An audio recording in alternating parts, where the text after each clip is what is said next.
Hey college students, are you looking for a part-time job that works around your schedule, pays well, and gives you free money for college every year? McDonald's offers all of it. We can work around your schedule, and we give $2,500 scholarships to everyone who works for 3 months and averages 15 hours per week. That's 2 full shifts a week or 3 shifts of 5 hours. It's that easy. We've already given out more than $75,000 to students in North Dakota this year.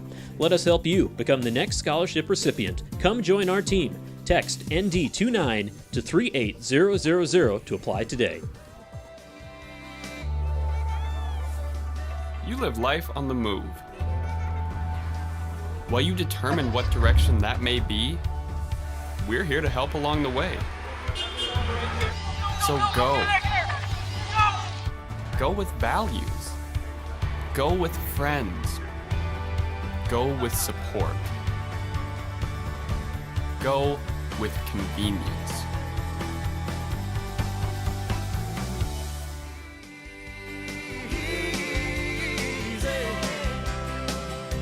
We ought to take it easy.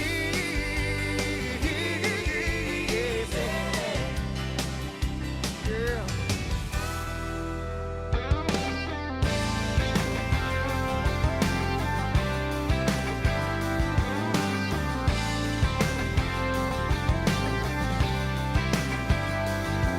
Sometimes I'm the guy with the boys kicking it back, or the guy with a guitar singing on a country track. I might be the guy with an ice cold can, stirring up dust on some old farmland. When I walk into the party with you, girl, you change all that.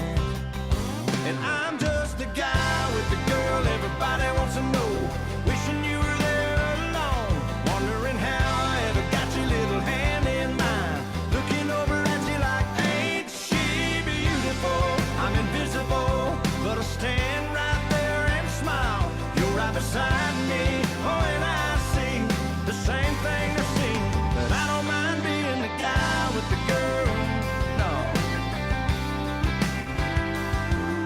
It's funny watching them do the way they do. They come walking up to me, but they only want to talk to you. And I don't blame them that they're hypnotized. They keep staring at your heartbreak eyes. It's like their heart starts stopping when you come walking into the room. And I turn into the guy with the girl everybody wants to know, wishing you were there alone, wondering how I ever got your little hand in mine, looking over at you like, ain't she beautiful? I'm invisible, but I'll stand right there and smile. You're right beside me, oh, and I see the same thing they're seeing, that I don't mind being the guy with the girl, the guy that don't know how he got her, but he ain't never gonna let her, never gonna let her go.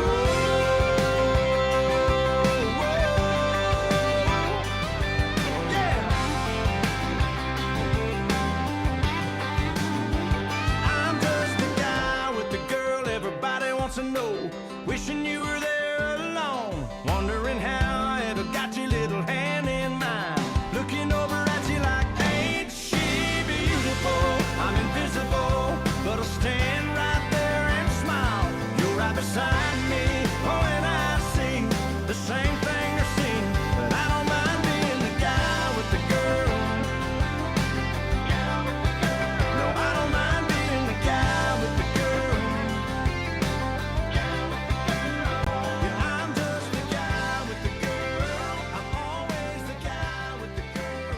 I don't mind it, baby. The voice of the valley, KOVC. Welcome to the Radio Employment Connection, where we work to find people to work. Don't miss out on these great job opportunities at Good Samaritan Society Oaks. They're currently looking for full-time RNs and CNAs. Join their team and apply today. For more information, call Patty at 742-3274. That's 742-3274. Or visit good-sam.com. Our success begins with you. AgriCover, a locally owned business, is looking for general assemblers to join their clean, climate-controlled environment. They offer no nights or weekends, competitive wages, amazing benefits, and on-the-job training. Apply in person or visit agricover.com. Farmers Union Oil of Jamestown wants you to come drive for them.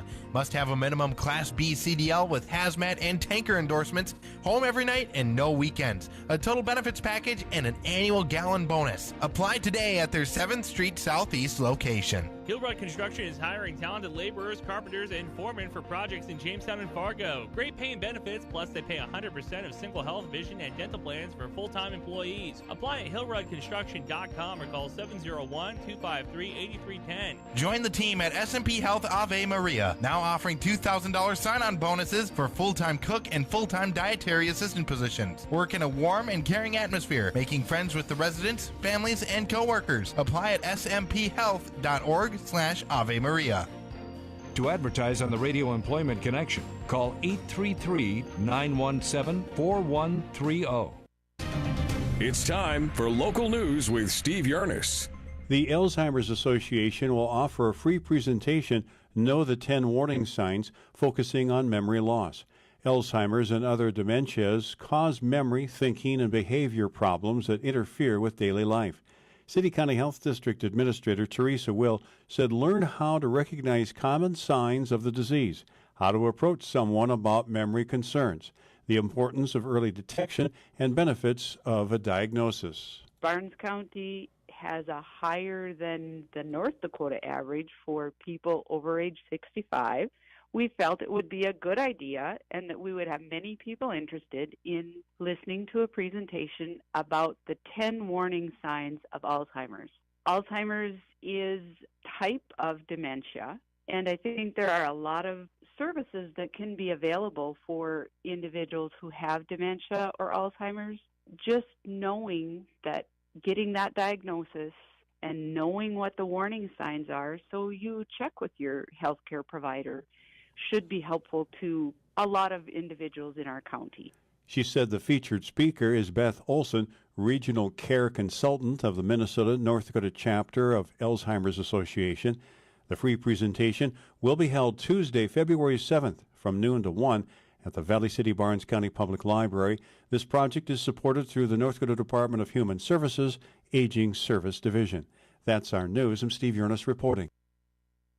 Hi, this is Terry from Didier's Egg Center, and you are listening to The Voice of the Valley, KOVC.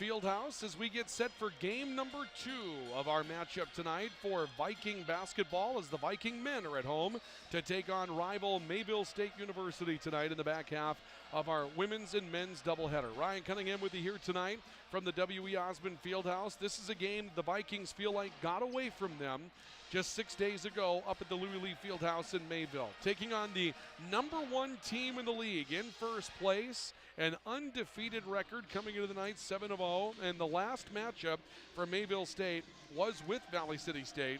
And in that matchup, the Vikings opened up a 10-point lead early in the second half and had things going exactly to their recipe, forcing turnovers, getting things done, and really taking not control, but taking a place to get control of the game in that sequence. But the shooting fell apart, according to head coach Ryan Montgomery, and that was the difference in that matchup as Mayville State came roaring back, used a couple of foul shots for possession down the stretch to end up winning what was a 10-point decision. In the long run, it was more like a 6 or 8-point matchup, but in the end, the Comets reversed a 10-point deficit and stayed perfect in the Dakota Athletic Conference last Saturday afternoon by knocking off the Vikings by 10. And so coming into the night, Mayville State 7-0 in the league. The Vikings are 3-4. Our pregame report is brought to you by Sanford Health Valley City. Here for all and here for good. Coming into the night, Mayville State undefeated in the league at 7-0. They're a game ahead of a Turbo for that number 1 spot. Then it's Bellevue and Dickinson State, each at 4-3.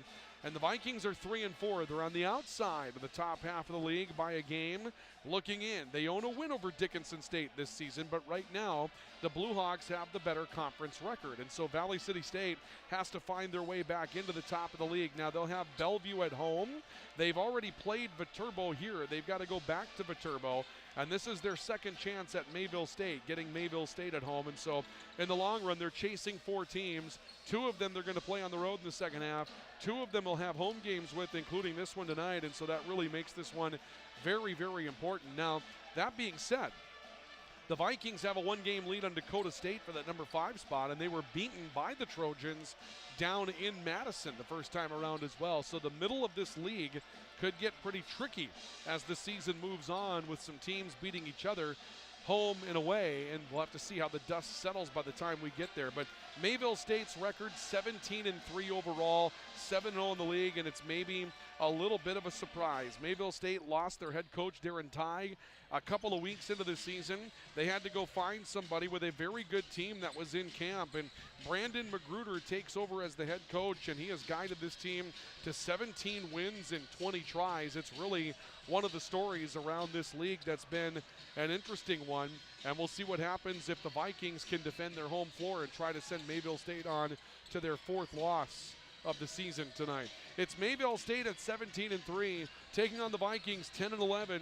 The 2 teams separated now by 4 games in the league. The Vikings need some wins, perhaps not to catch Mayville State, but to try to catch some other teams in front of them and give themselves a chance to get up into the top half of that league before the season comes to a conclusion. We'll take a break. We'll come back, take a look at the leading performers coming into this one, and announce our starting lineups and get ready for basketball tonight here at the W.E. Osmond Fieldhouse. It's Viking basketball facing Mayville State tonight right here on the Voice of the Vikings and the Voice of the Valley, KOVC. Are you on the right financial path? Are all your financial professionals on the same page? At LaRue Lockout Financial, you can be assured that your investment professional and tax professional are working together. Call Ryan LaRue at 701-845-6938 or James M. Lockout at CPA 701-845-1660. Services offered through Investment Advisors, a division of Pro Equities Incorporated, a registered investment advisor, and securities offered through Pro Equities Incorporated, a registered broker-dealer and member FINRA and SIPC. Grotberg Electric believes in quality first, taking pride in the work and standing behind every project they do. They bring together the power, technology, and experience to keep your business online. The success of Grotberg Electric depends on 3 major ideals: the quality of their products, the commitment to their customers, and most of all, their customer service. Call Grotberg Electric today at 845-3010 or visit them online, grotbergelectric.com. Central Avenue Health Mart Pharmacy, your community Health Mart pharmacy, is here to serve your healthcare needs. During the month of January, take 10% off all Health Mart and Sunmark products. The flu and cold season has hit us hard. For all your healthcare needs and prescriptions, see your trusted healthcare resource, Central Avenue Health Mart Pharmacy, downtown Valley City, where they know you by name. Health Mart, taking time to listen and care. This is Dr. Ryan Lorenz, physical therapist at Mobility Plus Rehabilitation, with offices in Enderlin, Lisbon, Gwinner, and Valley City. Our mission is to provide exceptional physical and occupational therapy by highly skilled therapists to minimize pain and maximize mobility, which quickly allows you to return to the quality of life you desire. We will evaluate and educate you on your condition, review treatment options, and create an effective treatment plan to solve your impairments based on your unique situation and needs. I invite you to call our offices at Mobility Plus today. Welcome back to the W.E. Osmond Fieldhouse as we get set for Viking men's basketball tonight. Valley City State at 10-11, 3-4 in the league, will take on Mayville State, currently 17-3 overall and 7-0 in North Star Athletic Association play. As we bring you our pregame report tonight, brought to you by Sanford Health, Valley City, here for all and here for good. We'll take a look at our starting lineups. Our top performers coming into the night for Mayville State and for Valley City State: Tom Giske, who just ate the Vikings alive up in Mayville back on Saturday, averaging 15 points and 7 rebounds per contest. And going back to a Saturday ago, it was a huge performance for Tom Giske that got things moving, as he had 21 at halftime and finished with 32 for the game. Jamison Kramer, 12.6. He's a regional kid. Jamison Kramer's out of Marion, North Dakota. Not quite a Barnes County kid. Marion's down in Lemoore County, but real close. Litchfield-Marion product, obviously. He's playing for the Comets and playing a big role. And Sebastian Griffin also coming in at 11.7 points per game. For the Vikings, very good spread as far as their scorers are concerned. Devontae Munson has had a couple of big nights for the Vikings lately, averaging 12.9 points per game. Duth Gotch, 11.8. Caden Rickard, 10.4. Joe Owens, 10.1 off the bench so far this season. Those are the top performers to watch tonight. Again, brought to you by Sanford Health, Valley City, here for all and here for good. Let's take a look at our starting lineups for tonight's matchup. They are presented this evening by CHI, Mercy Health, Valley City. Hello, human kindness. For Mayville State, the guards this evening will be Juan Carlos Kanahati, a 6-foot junior from Santiago, Dominican Republic. Sebastian Griffin also at guard, a 6'3 sophomore from Adelaide, Australia. And Tom Giske at guard as well, a 6'3 senior from Sartell, Minnesota. The forwards are Jamison Kramer, 6'6 junior from Marion, North Dakota, and Tane Mitchell, 6'5 sophomore from Adelaide, Australia. Brandon Magruder taking over 2 weeks into the season for Mayville State in his first year as the head coach of the Comets. For the Vikings this evening, the guards are Caden Rickard, 6-foot sophomore from Fargo, North Dakota. Duth Gotch, 6'5 senior from Austin, Minnesota. Devontae Munson, 6'3 senior from Roseville, Minnesota. And Tate Hebrink, 6-foot senior from Austin, Minnesota. The forward tonight is Hunter Lyman, a 6'8 sophomore from West Fargo, North Dakota. Ryan Montgomery in his 7th season as the head coach of the Vikings, and he's assisted by Tim Wagner. Vikings in home white with the maroon accents tonight. Mayville State in traveling royal blue this evening with the white accents. The Comets left to right, the Vikings right to left, and we're ready for the second half of our conference doubleheader. The women kept it close for a while. Mayville State able to pull away.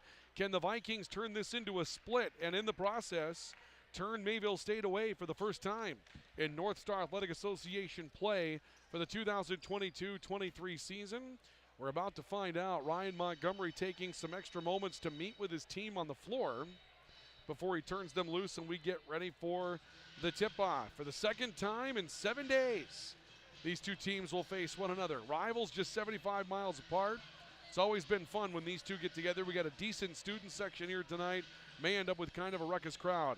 Jamison Kramer for the Comets. Hunter Lyman for the Vikings for the opening tip. Ball in the air, tap controlled by the Comets as Sebastian Griffin will bring the ball into the front court. Now there was one change in the starting lineup for Mayville State. Winder Joseph, who's been a regular starter for a couple of years, is pulled in favor of Juan Carlos Kanahati, who goes down low in the high-low game for Jamison Kramer, and Kramer gets stuffed off the backboard by Hunter Lyman to get the game going. The Vikings will come away with the basketball. Mayville State denied in their first opportunity despite getting good position inside. Caden Rickard curls off towards the left wing with the dribble for the Vikings.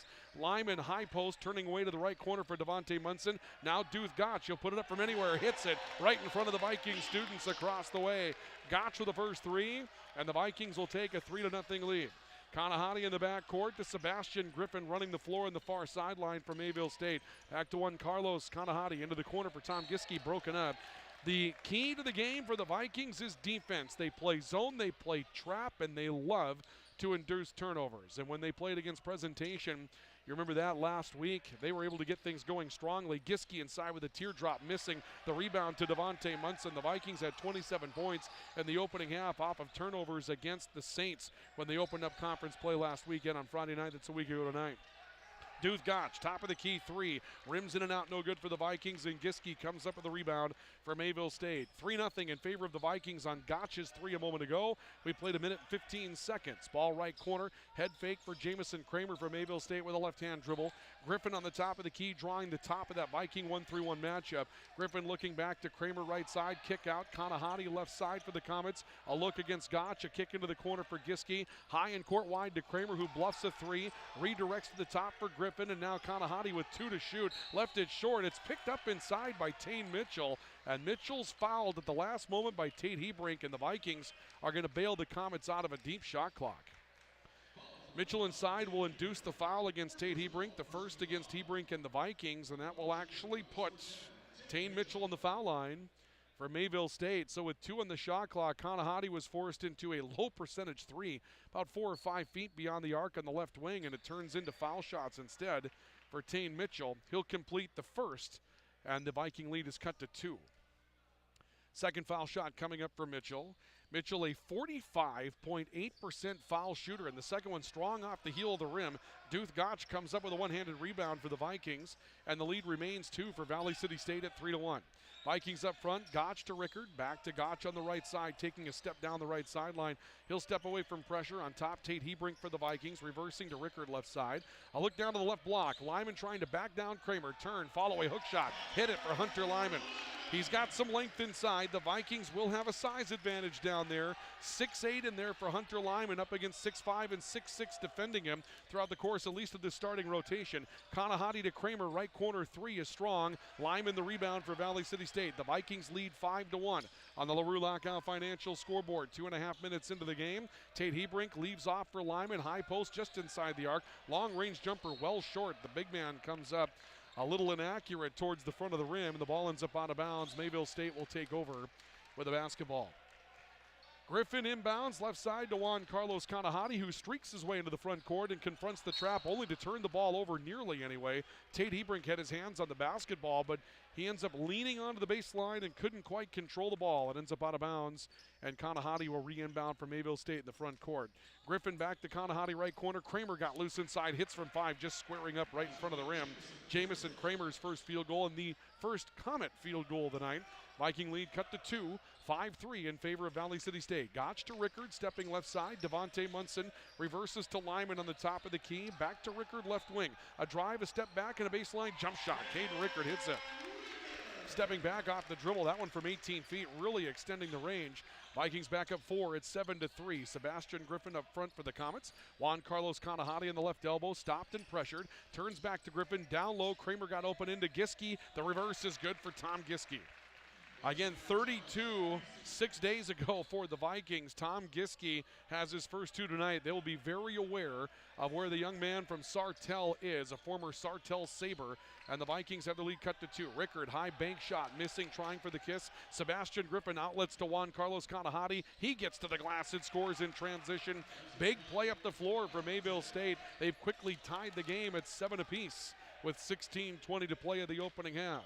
Rickard stepping up on the right. Lyman will take it top of the key with Munson flying through the lane. Ball goes to Duth Gotch, back to Rickard, and now Munson on the baseline. Spinning, looking, and kicking. Duth Gotch on top. Back to the top of the key for Rickard, and now Tate Hebrink for 3 from the right wing that won't fall. Lyman battles for the rebound, but it's ripped away strongly by Sebastian Griffin from Mayville State, and the Comets go looking for the lead. Juan Carlos Kanahati, the right baseline for Kramer. He took a stutter step and traveled, trying to make a spin move to put his back to the basket. That'll go back to Valley City State on a Comet turnover. 15:54 to play in the opening half. Vikings and Comets tied at 7. We've seen so far a couple of teams that even though they're moving fluidly, you still get a look at them just kind of trying to feel the other out. It's been a bit of a cautious opening, maybe more so for the Vikings than Mayville State. They've been trying to find their legs as of late. Lyman inside takes a bump, tries to hit a fall away, doesn't get a whistle, and the shot comes down short. Kanahati brings the ball to the front court for Mayville State after a Comet rebound. He looks inside trying to find Giske, and that's ripped loose by Tate Hebrink into a 3-on-2. No look to Duth Gotch, who will finish. Tate Hebrink leading a 3-on-2, looked off a defender and goes no look to Gotch on the right side of the floor. Big steps to the basket for Duth Gotch. He's got 5. And the Vikings lead by a score of 9-7. Right side, Tate Hebrink now to Tane Mitchell. Juan Carlos Kanahati for 3, rims it in and scores. And now Mayville State will take their first lead. Again, Juan Carlos Kanahati getting the start over Winder Joseph, which is a bit of a surprise. Joseph is a grad student and comes to the Comets from West Palm Beach, Florida, has been a regular for 2 years. And tonight, giving way to Juan Carlos Kanahati. Joseph did start the game against the Vikings back on Saturday. Baseline jumper, Devontae Munson, high arcer from 15. Munson will hit his first field goal tonight. 4 Vikings have scored, 4 Comets have scored. It's 11-10. Valley City State by 1 and a foul on the top of the key. Munson trying to pressure Sebastian Griffin, and both teams are going to go to their bench. Foul will go against Devontae Munson, his first, the Vikings second. Enter Joe Owens, who has a tremendous amount of upside for the Vikings, and Edmund Oyette. Oyette, senior guard out of Mankato, Minnesota at 6'3". Joe Owens, big-bodied 6'6" forward, a sophomore from DeKalb, Illinois. All kinds of athleticism. Giske gets inside him, however, and goes reverse, and Tom Giske has 4. The Comets take a 12-11 lead. One of the reasons why Owens has had his minutes limited has been his defensive presence, according to Ryan Montgomery. Now Owens with the basketball right side, and he tries to kick it out. It's deflected. Sebastian Griffin takes away for a Comet turnover. Kramer up the floor. Owens got back to block his shot off the backboard. A rebound putback comes up short from Kramer, ends up out of bounds, and Mayville State will keep the basketball as it's ruled out of bounds off of a Viking. The Vikings will make another change. Cleveland Bedgood, who joined the team at semester break and has been an instant sensation. 6'3" junior out of Miami, Florida, averaging 8.4 points per game. He's been huge in Viking victories in the second half of the season. Comets will inbound from the baseline all the way into their backcourt. They lead it by a score of 12-11 with 14 minutes to play in the opening half. Underneath, they find Giske again. This time another reverse, and Joe Owens came back and help side. Blocked another shot, came down with the ball. Gotch transition 3, yes! And the Vikings will take a 2-point lead. 8 points for Duth Gotch, getting up the floor quickly and hitting the transition 3, and it's now 14-12 in favor of the Vikings. Giske inside, defended by Owens. To the foul line for Sebastian Griffin. Strip back to Giske, loose basketball, he sticks it in. Tom Giske has 6.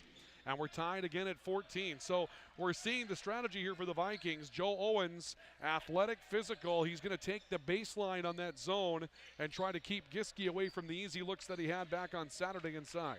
Owens stepping from left to right from the foul line, pulls the trigger on the jumper and hits the shot. Claps his hands as he comes away from it as he's getting an early feel. And the Vikings reclaim a 16-14 advantage nearly 7 minutes into the opening half. Bounce pass right side, Kramer. Kick out to Kanahati on the top of the key for the Comets. Sebastian Griffin jab stepping and now draws Cleveland Bedgood on ball pressure. Bedgood's going to get hit with a hand check foul. Turning the 1-3-1 into a 2-on-2 on the rotation for the Vikings and tried to come out, put a little pressure on, and got a little too aggressive. First against Bedgood rather. The third against the Vikings.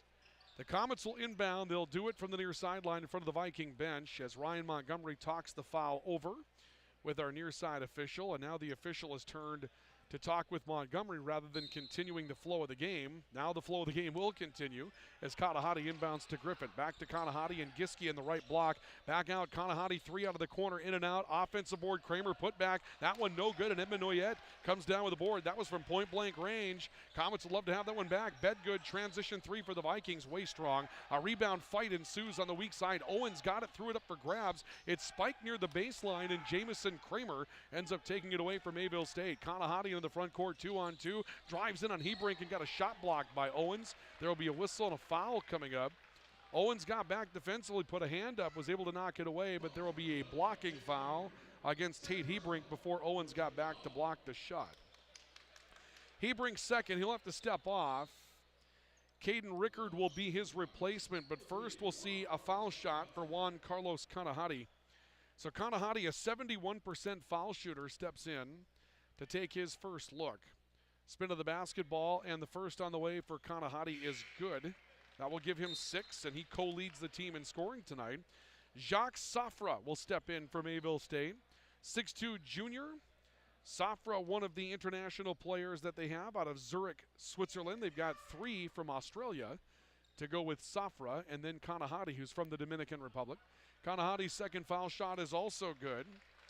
And Kanahati with 7 will retie the game. We're even at 16 apiece between the Vikings and the Comets, and Mayville State's going to make some big changes coming up. Rickard driving to the basket, high bank shot missed. Rebound comes down for Mayville State's Trent Blackshire, who's coming to the game a moment ago along with Safra. We'll get Blackshire's line in a moment. Safra taking a look in. A curl with a dribble to the left elbow, kicking back right side. Kramer for 3, air ball. Another offensive rebound, Giske. Giske had a shot blocked, got it back. Another one blocked, and this time a blocking foul. Going to come up against Joe Owens, I believe. Correction. They're going to get Duth Gotch on this one from the backside. Owens had some contact in there with Tom Giske. We mentioned that Trent Blackshire stepped in. 6'3" junior from San Jose, California.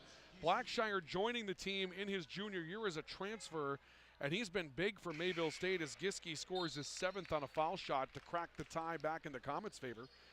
17-16. Trent Blackshire averaging 11.8 points off the bench, an 80% foul shooter. He has been a big-time addition to a Mayville State team that was the youngest team in the league by years of age when they played a year ago. So they were looking to add some instant experience if they could, and adding a couple of transfers that have been very big additions have been a help for Mayville State in this 17-3 start to the year.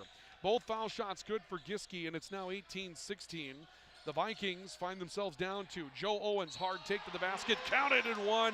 Joe Owens with those big athletic steps and spin down the baseline in the high-low. He scores and draws the foul against Jacques Safra.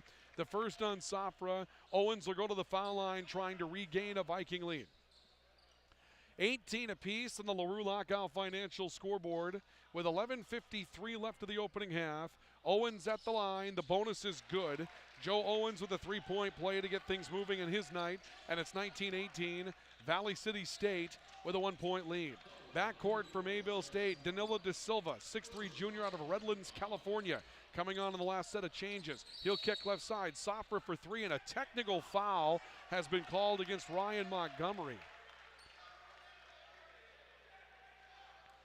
So a technical foul has been called against Valley City State head coach Ryan Montgomery, and now an official who's called it has come over to talk, or actually an official who has not called it has come over to talk with the official who has.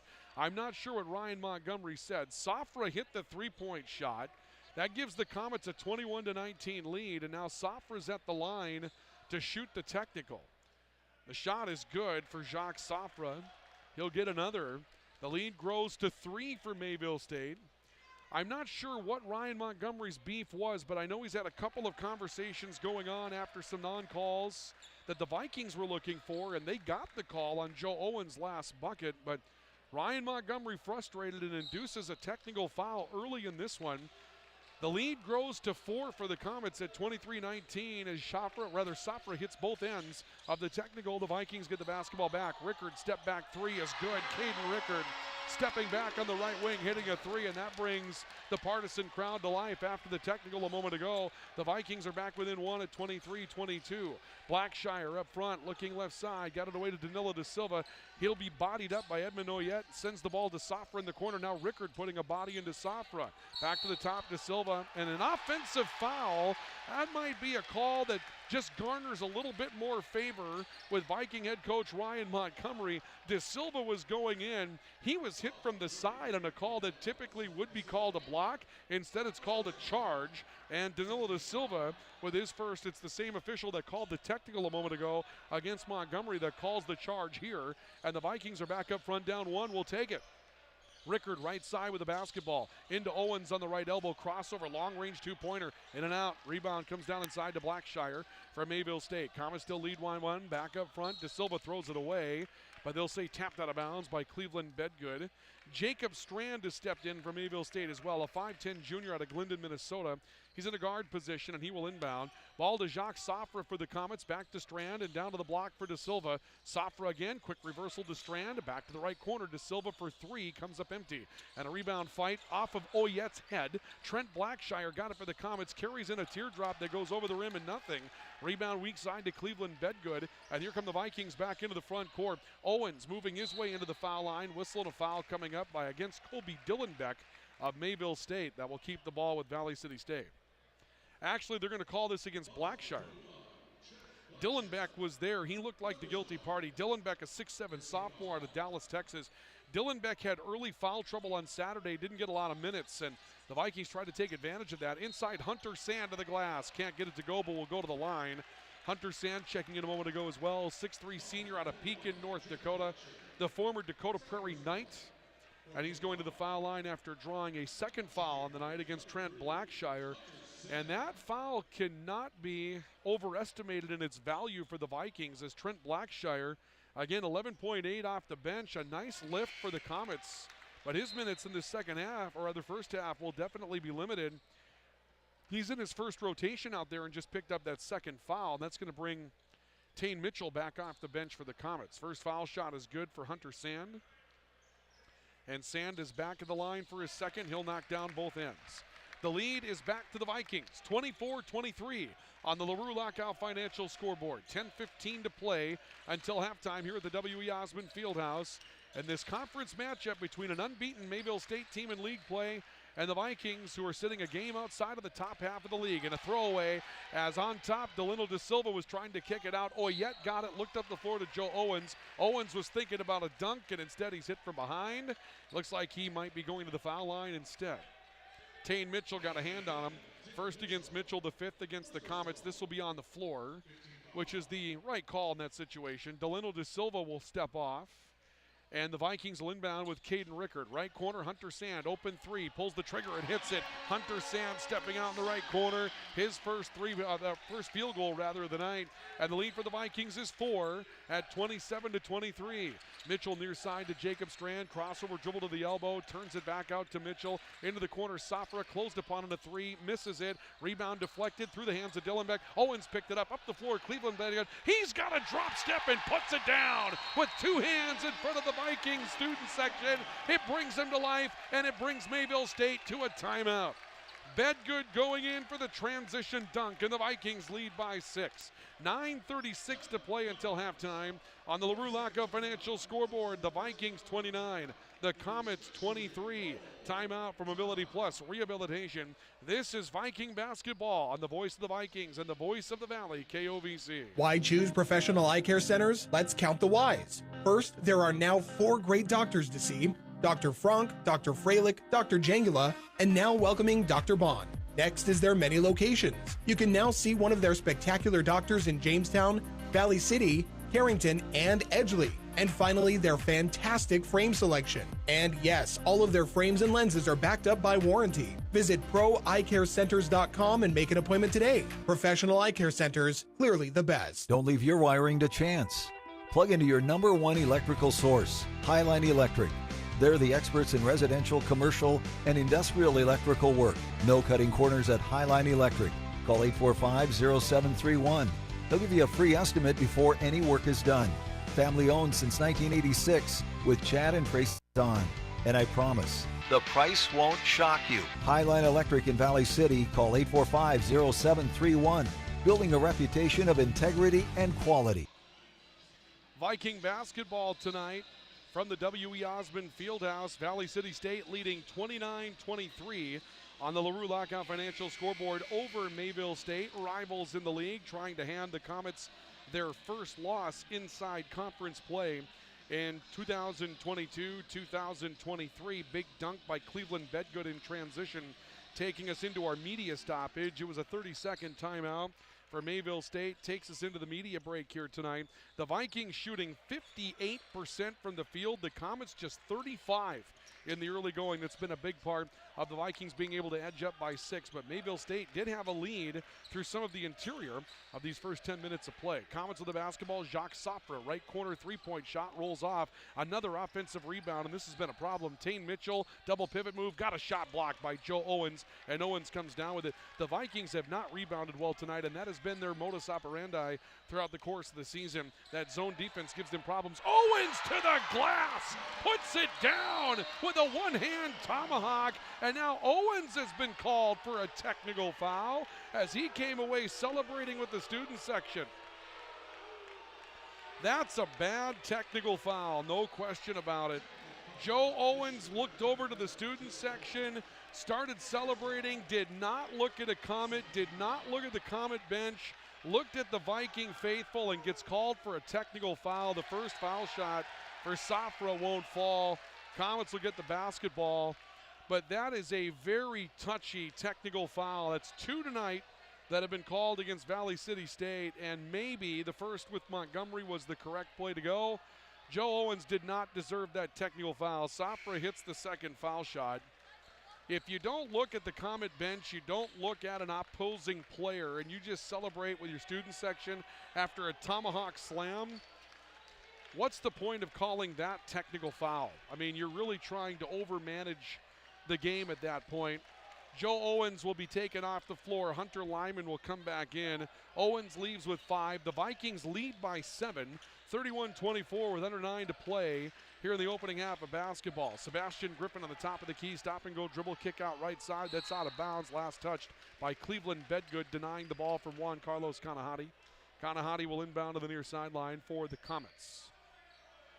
Right in front of the Viking bench, he'll be fronted by Bedgood. Inbounds pass Sebastian Griffin. Looks to put it back to him. Loops one up into the right corner. Now we got a whistle and a foul away from the basketball. Apparently going against Tom Giske on an illegal screen on Hunter Lyman. Giske will be called for his first. And like we saw in the women's game, things getting a little loose and the crowd getting a little active when it comes down to the officiating. And except this time, it's a little earlier in the game. That happened late in the fourth quarter, maybe late in the third. And now, instead here in this men's matchup, we got a ton of minutes to play before halftime. 8:35 to play until the break. Cleveland Bedgood, step back, three-point shot. That one comes up empty. Rebound tipped out of bounds. They're going to say last touched by Jamison Kramer. Hunter Lyman had a hand way in there. I expected that one to go back to Mayville State. And the Vikings will get a charitable call that way. Caden Ricker will inbound. Loops one out to Lyman on the top of the key. Lyman to dribble left, hands off to Bedgood. He moves left, comes back to Duth Gotch, moving from left to right. Rickard on top, looking for a screen from Lyman. Got it, dribbles right, now steps back and then restarts against Kramer. Cuts beneath the basket along the baseline and sends it out to Edmond Oyette. Shot clock at 4 seconds. Bedgood, deep three. It's off the heel. Rebound strong to the perimeter, and Oyette tried to run it down. Didn't quite get it saved in time. Took a while for the whistle, but the ball will go back to Mayville State. 8:08 to play first half, 31-24. The Vikings leading by 7 over the Comets. Here at the W.E. Osmond Fieldhouse, Juan Carlos Kanahati stepping up front. Finds Sebastian Griffin stepping into the corner. Back to Tom Giske, and Giske will be fouled presumably by Edmond Oyette. Oyette will pick up his first. That'll be the 6th against the Vikings. So the penalty the rest of the way of the opening half for Mayville State.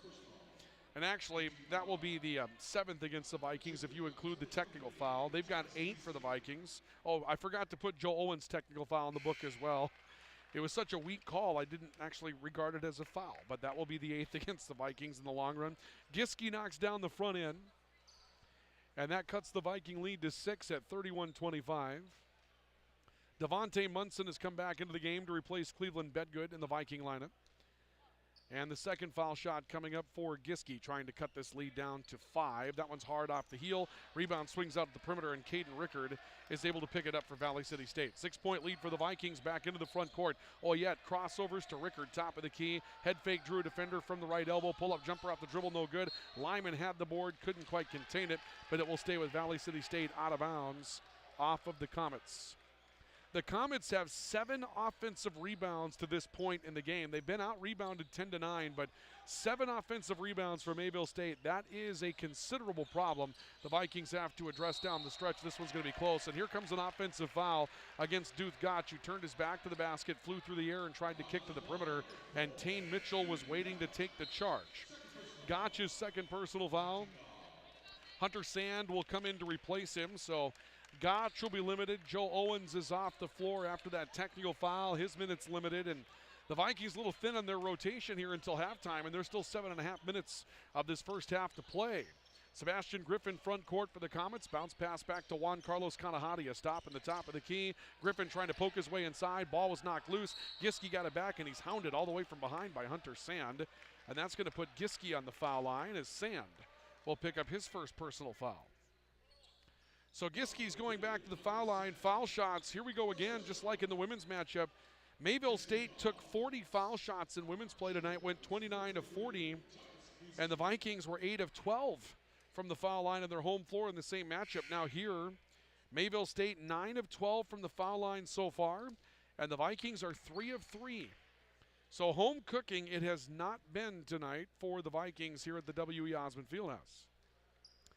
And Tom Giske had a chance to interview this guy earlier this fall. And just a great kid from Mayville State. First foul shot is good. Speaks very highly of Mayville State, coming out of Sartell, which is suburban St. Cloud, central Minnesota. Has had a great career for the Comets. Second foul shot is on the way. That rims in and out, and Hunter Lyman comes down with a rebound.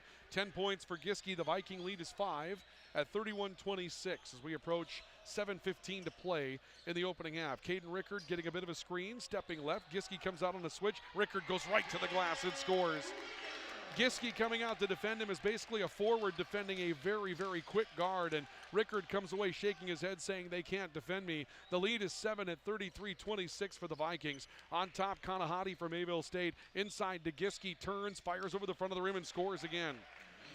Even though Tom Giske goes in at just 6'3", he plays with his back to the basket and is so elusive that the Viking defense has had a hard time finding him in this series. 33-28, Viking lead cut back to 5. Lyman into the corner for Devontae Munson. Munson stepping out on top, crossover dribble, kick out right side. Rickard's left alone. 3-point shot off the heel. Rebound to Giske on the near side for Mayville State. And the Comets want to move. Juan Carlos Kanahati streaking into the front court. Looking down low, kick to Giske. It's mishandled. Kanahati saved it before it ended up out of bounds, but then a throwaway from Kanahati. Cleveland Bedgood steps in front of the basketball on a court-wide pass. Munson driving baseline will pick up a foul from Tane Mitchell, trying to cut off that baseline drive, and the Vikings are going to the foul line. Mitchell's second personal foul. That's the 7th against the Comets.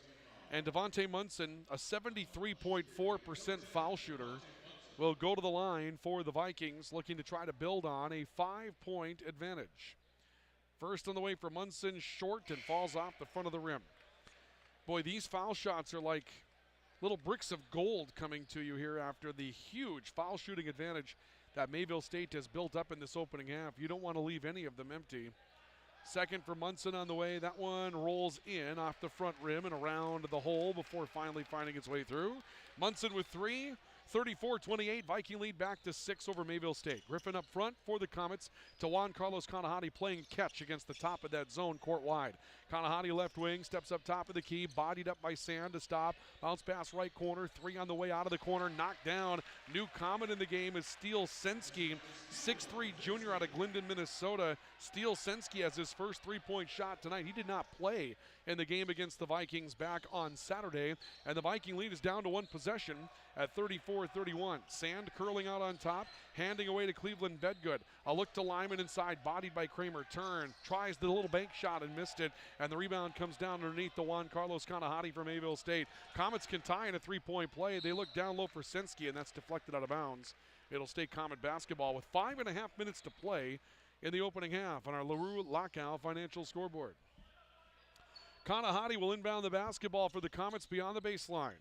They flood out on top, and the ball comes away to the top for Sensky. Back to Griffin on the left wing, who draws the zone. They look underneath for Giske, and a backdoor cut too strong. Sails out of bounds, a turnover, and the Vikings will get it back. Take a look at the turnover numbers tonight. The Vikings have 3 steals, and right now we're turnovers 6-2. So the Vikings haven't been as successful as forcing turnovers as they have been in the past. We're going to see a foul called, I believe, against Mayville State. Steele Sensky for holding up Cleveland Bedgood coming back to the perimeter. Sensky's first. And Tate Hebrink with 2 fouls is set to come back into the game to spell Caden Rickard at a guard position. Comets 6 turnovers, and the Vikings 2 turnovers, but Valley City State thrives on forcing those turnovers. Now they have updated the number, so it's 7 for Mayville State. First foul shot for Cleveland Bedgood on the 1-for-1 penalty is good. Lead back to 4 at 35-31. Cleveland Bedgood now with 3. That number may be online, but the Vikings had a little bit better way of forcing turnovers against the Comets on Saturday in that matchup. Second foul shot for Bedgood comes up a little short and rolls off the heel of the rim. Rebound taken down underneath for the Vikings, actually for the Comets, by Tom Giske. Mayville State back in the front court, springing the trap. A stop in the top. Griffin threw it away. Loose basketball. Bedgood. He's up the floor with Munson. Tries to carry it in himself. Lost the ball out of bounds, but a blocking foul coming up against Sebastian Griffin, trying to take that approach to the basket away from Bedgood, and that'll put Bedgood back on the line. Sebastian Griffin might have been thinking about a little showtime there. He had Devontae Munson coming with him. You don't fault Bedgood for taking that ball to the basket. That was probably the right play, but he got a little showboaty with the ball out in front of him in the scoop, and in the long run induces the blocking foul. Now it's time to go up there and hit a couple of foul shots, try to give the Vikings a 6-point lead back. He was in the act, so he gets 2, and the first is good for Cleveland Bedgood. Again, not eligible in the first semester, became eligible in the second semester. And talking with Ryan Montgomery, the Viking head coach, he said, we really believe in this guy, and he has been an instant offensive spark for the Vikings since making his way onto the team. He knocks down both ends. Cleveland Bedgood has 5, and the lead is up to 6 for the Vikings once again at 37-31. They've led by as many as 7 so far tonight. Kanahati walks the ball in the front court for Mayville State. To the right side for Sinski. Back to Kanahati out between the rings. He'll step right, looking towards his left. Kramer comes out high, looking to set a screen. He'll take the basketball. They reverse into the corner. Ball down low, knocked away by Joe Owens. That possession just didn't work for Mayville State. They were challenged in all spots around the floor and didn't look like they had the ball where they really wanted it to be. Kramer came out to set the screen. I think he was anticipating Kanahati to go left, and Kanahati just stopped. Underneath, ball to Kramer, poked away from behind on the inbounds play by Bedgood. Owens picks it up, outlet pass Sand. He's going to go to the glass, got a shot blocked and drew a foul. And Hunter Sand will find his way to the foul line for the Vikings. Chance to make it a 3-possession game once again. Tom Giske picks up his second foul. And we'll see now if Brandon Magruder's hand has been forced here. The head coach of the Comets looking down his bench. Giske with a huge night again tonight. 12 points in the opening half. Clearly the leading scorer and the leading option for Mayville State. But with his second foul and 4:38 to go, they don't want to take a chance on him getting 3. Jacques Safra will come in to be his replacement. Hunter Sand knocks down the front end. He's got 6 and pushes the lead back to 3 possessions. And the second foul shot good for Hunter Sand as well.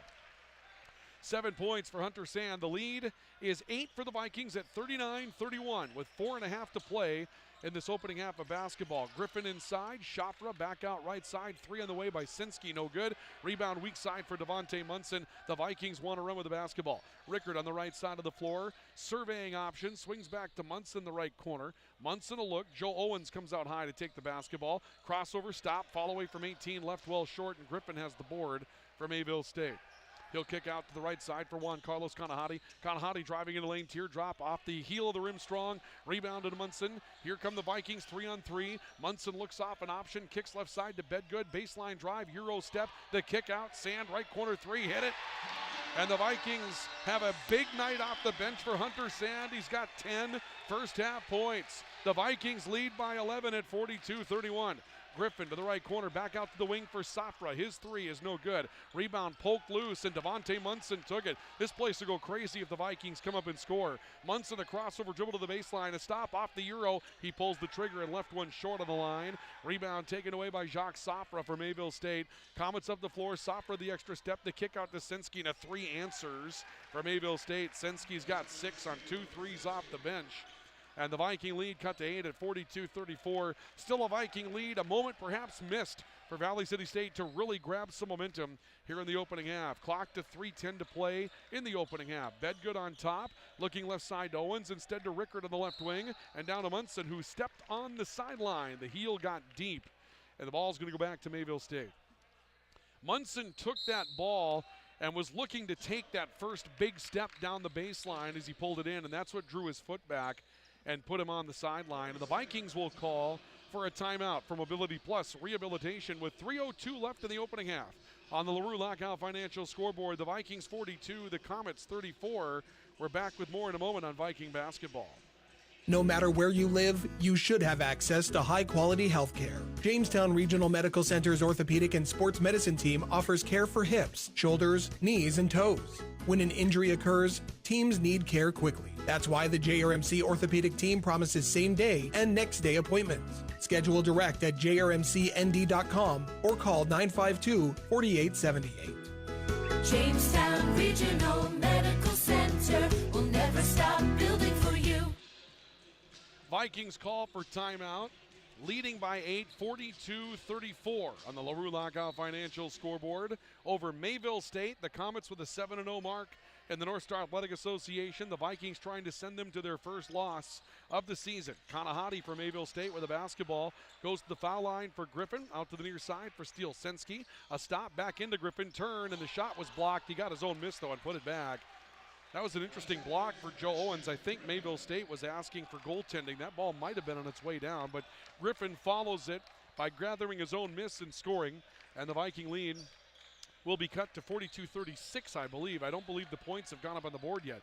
Cleveland Bedgood driving, pulling up on an awkward follow-away shot. Missed it. The points have gone up on the board. Safra comes down with a rebound for Mayville State. Now the Comets can make this a three-point game again. However, they throw the basketball away. Another steal. Devontae Munson off a Euro step. Big bump and an offensive foul against Devontae Munson. Jacques Safra got back to take position away. Munson tried to Euro around him and put a body into him. And the ball's going back to Mayville State on the offensive foul against Devontae. Edmund Oyette's back into the game for the Vikings with 2:17 left to work in the opening half. Jacques Safra will inbound. This thing's going to crescendo in the second half, folks. This is going to be a solid finish between these two tonight. Crowd's into it. A little bit of energy on the floor at this point. Already a couple of technical fouls. We got a good one going on tonight. Griffin in the right block, kicking down low. Another ball knocked away, this time by Oyette, intended for Kramer. Ball comes away with Joe Owens. He'll kick it to the floor to Bedgood. Now Oyette, and he steps on the sideline. 2 turnovers in a row, and I think Cleveland Bedgood was arguing the call and also kind of looked over an official's shoulder and took a look at the Mayville State bench. There's no love lost between these two teams in this rivalry, but this one's sort of living up to that one tonight. On the top of the key, ball taken by Juan Carlos Kanahati for the Comets. He'll give it away and get it back from Safra. Looking left corner, Kramer on the way for 3. That one's strong. Rebound through the hands of Owens, picked up and put back by Steele Sinski. Falling away, Sinski's got 8. And the Viking lead is down to 4 at 42-38 with 90 seconds left until halftime. Rickard stepping up into the front court for the Vikings. Looking right side. Rickard stepping back out towards the top of the key. Moves his way over towards the right. Now plies for 3 right in front of the Viking student section and hits it. Caden Rickard's having a night. He's got 10. The lead is 7 at 45-38. A minute 10 to go. A kick to the left side. Kramer for 3 for the Comets. That one's in and out. Rebound comes down with Joe Owens. He'll turn it out to Edmund Oyette. Vikings into the front court with a minute to go. Leading by 7. On the right, Rickard pulls for 3. Hits it again. This time from 6 feet beyond the arc. Rickard stepping into his 3rd 3 tonight. And now a technical foul has been called against Caden Rickard. It's the 3rd technical foul against the Vikings tonight. A technical's been called against Ryan Montgomery. A technical was called against Joe Owens on a dunk, and now Caden Rickard trying to get the student section into it. Gets called for a technical foul after a made 3-point basket. And this is quickly turning into the no fun league here tonight, as the Vikings, just trying to get their crowd into it, have been targeted for a couple of technical fouls, as Jacques Safra will knock down a foul shot for his 7th tonight. Here comes the second on the tech for Safra, and that will give him 8. And with 54.7 seconds left till halftime, again, the Viking lead trimmed to 8, and Mayville State gets the basketball out of the technical foul, and one's left to wonder, if you can't turn to your student section and pump them up, why are we playing the game of college basketball? That's what it's about here at this level. Safra on top, looking left side. Juan Carlos Kanahati on the crossover into the corner. Jamison Kramer for 3. It's off, and a rebound for Joe Owens for the Vikings. They want to go quickly. Into the front court, Tate Hebrink looking right side to Edmund Oyette. Oyette turning, kicking out towards the near side. A 3 by Sand. That's the 3rd time the Vikings have been called out of bounds on the near sideline. Man, oh man. This thing has turned into an interesting night, to say the absolute least. I mean, you can't say they're being targeted, but man, 3 technical fouls and some very close calls in the corner. Ball knocked away by Hunter Sand. Ball goes loose. Safra got it. Kicks it down low to Griffin, and Griffin will score. Sebastian Griffin on a broken play scores his 4th. 15 seconds left in the half. The Vikings leading 48-42, and they have the basketball for what should be the final possession until the break. Tate Hebrink looking towards the right side, steps in, kicks out to Joe Owens. Owens eyed up a 3. He's going to pull the trigger. That one's off the heel of the rim. Rebound taken down by Sebastian Griffin, and that's the end of the first half of basketball. 3 technical fouls called against the Vikings in the opening half. And for whatever reason, this has been a decidedly Mayville State University officiating crew tonight here at the W.E. Osmond Fieldhouse. And the Vikings leading by 6 in a challenging first half of play. I score 48-42 in our LaRue Lockout Financial scoreboard. We have a timeout, and we'll send you to our halftime report presented by Rambo. We're in the business of making you look good. This is Viking basketball on the voice of the Vikings and the voice of the Valley, KOVC. This is Amy Heim, nurse practitioner with Sanford Health. Hey college students, are you looking for a part-time job that works around your schedule, pays well, and gives you free money for college every year? McDonald's offers all of it. We can work around your schedule, and we give $2,500 scholarships to everyone who works for 3 months and averages 15 hours per week. That's 2 full shifts a week or 3 shifts of 5 hours. It's that easy. We've already given out more than $75,000 to students in North Dakota this year. Let us help you become the next scholarship recipient. Come join our team. Text ND29 to 38000 to apply today. You live life on the move. While you determine what direction that may be, we're here to help along the way. So go. Go with values. Go with friends. Go with support. Go with convenience. Before heading out on the ice, stop in and get your live bait and tackle and fill your tank with the highest quality gas and diesel. Brothers 3 is your locally owned and operated convenience store. As always, Brothers 3 has the lowest prices in town on everything, from snacks and drinks to winter gear and propane and automotive supplies. Remember, it pays to shop at Brothers 3. You don't want to fumble it away with these 2 events. Valley Meat Supply has you covered for the big game on February 12th and Valentine's Day on February 14th. Take care of your football crowd with meat and cheese trays and appetizers. And for the sweetheart on Valentine's Day, how about those thick, juicy steaks, along with seafood like lobster, crab legs, shrimp, and scallops? For the big game, Valentine's Day, or anytime, remember Valley Meat Supply, West Main, Valley City. Are you on the right financial path? Are all your financial professionals on the same page? At LaRue Lockout Financial, you can be assured that your investment professional and tax professional are working together. Call Ryan LaRue at 701-845-6938 or James M. Lockout at CPA 701-845-1660. Services offered through Investment Advisors, a division of Pro Equities Incorporated, a registered investment advisor, and securities offered through Pro Equities Incorporated, a registered broker-dealer and member FINRA and SIPC.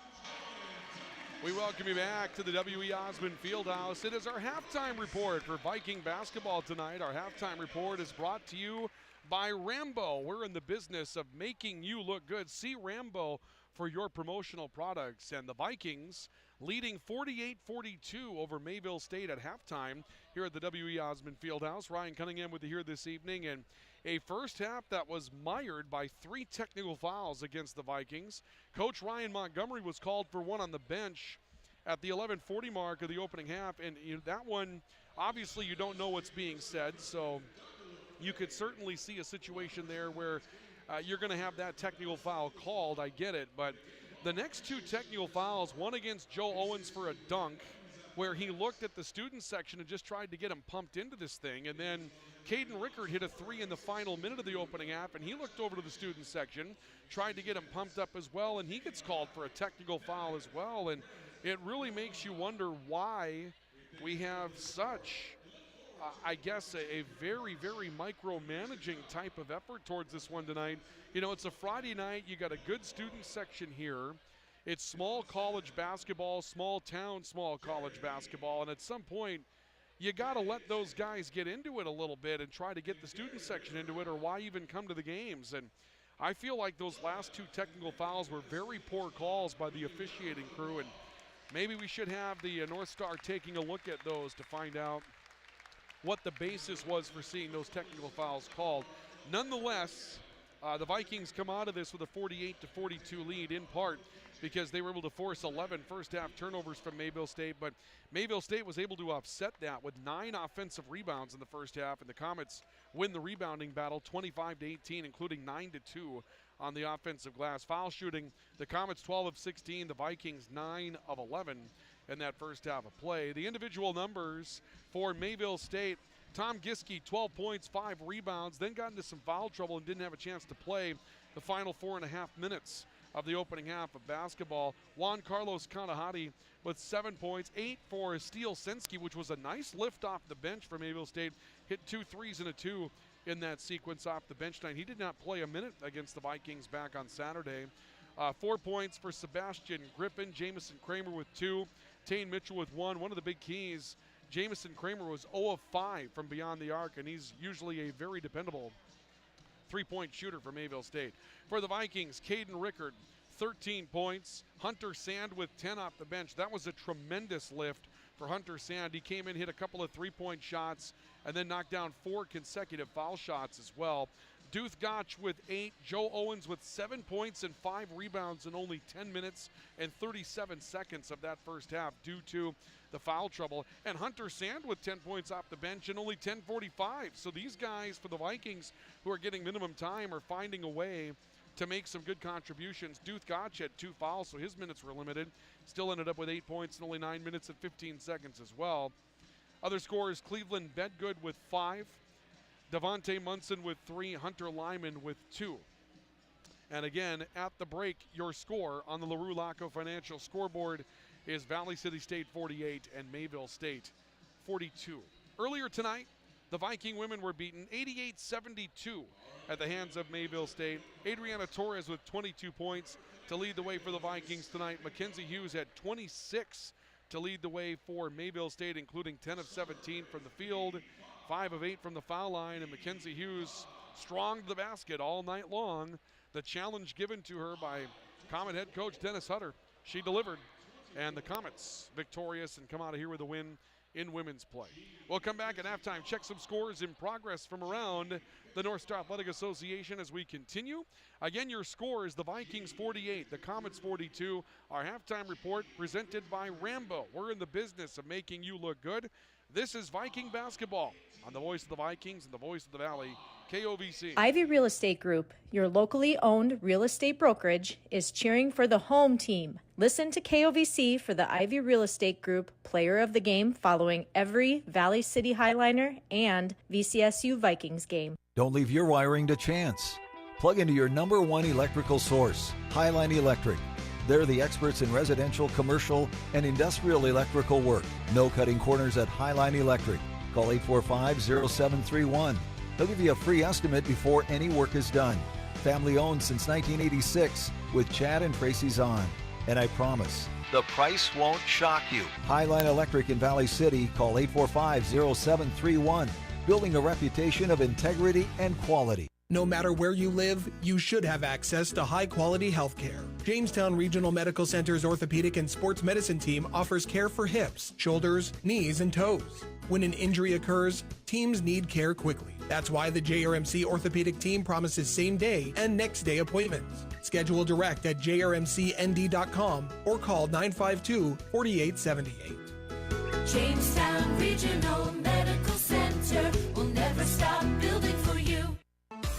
Grotberg Electric believes in quality first, taking pride in the work and standing behind every project they do. They bring together the power, technology, and experience to keep your business online. The success of Grotberg Electric depends on 3 major ideals: the quality of their products, the commitment to their customers, and most of all, their customer service. Call Grotberg Electric today at 845-3010 or visit them online, grotbergelectric.com. This is Amy Heim, nurse practitioner with Sanford Health. Well child checks are important visits for children of every age. Yearly well child checks are recommended for children 3 and older and more frequently for those younger than 3. It is at these visits that growth, development, and preventative care are addressed in an effort to keep children as healthy as possible. Recommended immunizations are also discussed and provided at these visits. Call 742-3267 to schedule at your local Sanford Health Clinic in Ellendale, Foreman, Gwinner, Lemoore, Lisbon, or Oaks. Welcome back to the W.E. Osmond Fieldhouse. We are at halftime of our men's matchup tonight, and at halftime of the men's break, it is, or I should say the men's game, it is 48-42 Vikings on our LaRue Laco Financial scoreboard. As our halftime report is presented by Rambo tonight, we're in the business of making you look good. One score in progress tonight on our LaRue Laco Financial scoreboard that we can pass along. They're in Madison tonight between the Trojans and Waldorf. And right now, Dakota State leading Waldorf by a score of 35-24. They're early in the second half of play in that matchup. Dakota State, Waldorf both trailing the Vikings in the standings, and so it doesn't really make much of a difference who wins, although with Dakota State's win over the Vikings earlier this season, you would probably prefer that you would see Waldorf win that matchup tonight. But right now, Dakota State leading by 11. They're a tough out at home in that facility, and we saw that earlier this year. Dakota State, 40% from the field. They've held Waldorf to 35%, and Waldorf is 0 of 8 from the three-point line in that matchup, which is part of the reason why the Vikings have been able, or I should say rather the Trojans have been able to maintain a lead in that. Well, we'll see if we can get some other finals in from women's play tonight. We do have all the games in from women's play this evening. Dakota State defeating Waldorf tonight by a score of 76-38. Dickinson State knocks off Presentation 69-43, and Bellevue with a 65-48 win over Viterbo. And so the favored teams coming up with victories tonight. And the current standings in women's play as the night comes to an end, getting ready for tomorrow night. Mayville State, Dakota State, Bellevue all 7-1. The Vikings now 3 games out of first place and a game ahead of Dickinson State. You can call it 2 because the Vikings have tiebreakers over Dickinson State, and the Vikings get ready for Presentation College coming in here tomorrow. So if the Vikings can win tomorrow in women's play, get Mayville State to go out to Dickinson and hold serve, the Vikings will be able to reclaim a 2-game lead over Dickinson for that number 4 spot and have tiebreakers going in. So the Viking women still in a pretty good spot in the top half of the league despite their loss tonight to Mayville State, but now 3 games behind those teams that are chasing them, and their opportunities to try to move up into the top 3 are getting a little bit smaller as we go. Here at the break in men's play, it's 48-32. The Vikings by 6 over Mayville State. We get ready for second half basketball coming up next. This is Viking basketball on the voice of the Vikings and the voice of the Valley, KOVC. Central Avenue Health Mart Pharmacy, your community Health Mart pharmacy, is here to serve your healthcare needs. During the month of January, take 10% off all Health Mart and Sunmark products. The flu and cold season has hit us hard. For all your healthcare needs and prescriptions, see your trusted healthcare resource, Central Avenue Health Mart Pharmacy, downtown Valley City, where they know you by name. Health Mart, taking time to listen and care. Ivy Real Estate Group, your locally owned real estate brokerage, is cheering for the home team. Listen to KOVC for the Ivy Real Estate Group Player of the Game following every Valley City Highliner and VCSU Vikings game. This is Dr. Ryan Lorenz, physical therapist at Mobility Plus Rehabilitation, with offices in Enderlin, Lisbon, Gwinner, and Valley City. Our mission is to provide exceptional physical and occupational therapy by highly skilled therapists to minimize pain and maximize mobility, which quickly allows you to return to the quality of life you desire. We will evaluate and educate you on your condition, review treatment options, and create an effective treatment plan to solve your impairments based on your unique situation and needs. I invite you to call our offices at Mobility Plus today. This is Hannah Wieland, a freshman at Valley City State University. The V500 scholarship members' generosity and commitment is exactly the kind of community involvement we need to keep VCSU going strong. The many scholarships provided are a testament to the support of the alumni, family, and friends of VCSU. Please keep expanding the opportunities available to enhance the lives of the next generation and make a difference for attracting future Vikings by supporting scholarships online at give.vcsu.edu or by calling the VCSU Foundation. Viking pep band across the way, striking up the VCS fight song. Vikings leading by 6 at 48-42 over Mayville State as we get ready for second half basketball. Welcome back to Viking basketball tonight here on the Voice of the Vikings and the Voice of the Valley, KOVC. Ryan Cunningham with you here this evening as game 2 is unfolding in front of us. We're ready for the second half of play. The Vikings leading 48-42. Some big moments of the opening half for Valley City State, which were tempered a bit by 3 technical fouls that the Vikings were called for in that first half of play. Really makes you wonder again, you know, and not to belabor the point, but we do what we can to try to get communities behind small college basketball and all those types of things. And when you start taking some of the fun out of the game, and the Vikings on a couple of occasions were just trying to get the crowd pumped up after a big dunk by Joe Owens and a 3 by Caden Rickard, and they turned to the student section, not to a Comet, not to the Comet bench, to the student section, tried to get the student section involved, and immediately got whistled for technical fouls. It kind of looks like maybe a mid-season point of emphasis that was put out for college officials to sort of take in. Sometimes you wonder about that, if that isn't what they're sort of keying in on and maybe over-managing the situation. Nonetheless, the Vikings with the basketball to start the second half. Devontae Munson to Duthgach into Lyman, who scores right over the front of the rim. Vikings attack the post for the first time in a while, and they score it, and they'll take a 50-42 lead over Mayville State in the opening possession of the second half. Griffin on the top of the key, sending it court wide, comes out to the right for Juan Carlos Kanahati. A loop down towards the right corner. Tane Mitchell with it. Back to Juan Carlos Kanahati. Near side, Griffin on the reversal. He slides his way into the Viking defense. Left one short, but another offensive rebound for Tom Giske. The Vikings gave up a ton of offensive rebounds, 9 in the opening half. There's the 10th of the night. Giske puts it back for his 14th, and the lead again cut to 6 at 50-44. Duthgach on top, working left, sends it off towards the left wing for Devontae Munson. Back to Gach. He'll pull the trigger for 3, knocks it down for the left corner. Duthgach with 11. He becomes the third Viking into double figures tonight. Lead grows to 9 at 53-44. Jamison Kramer left corner, bodied by Rickard. Giske, baseline, got underneath. Blocking foul coming up. Hunter Lyman's going to be called for it.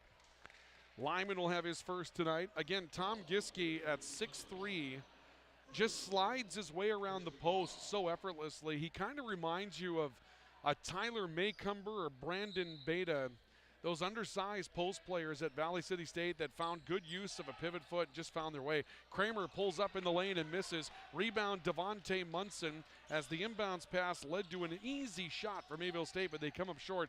Vikings come away with the basketball. Rickard, top of the key for Tate Hebrink into Duthgach in the right corner.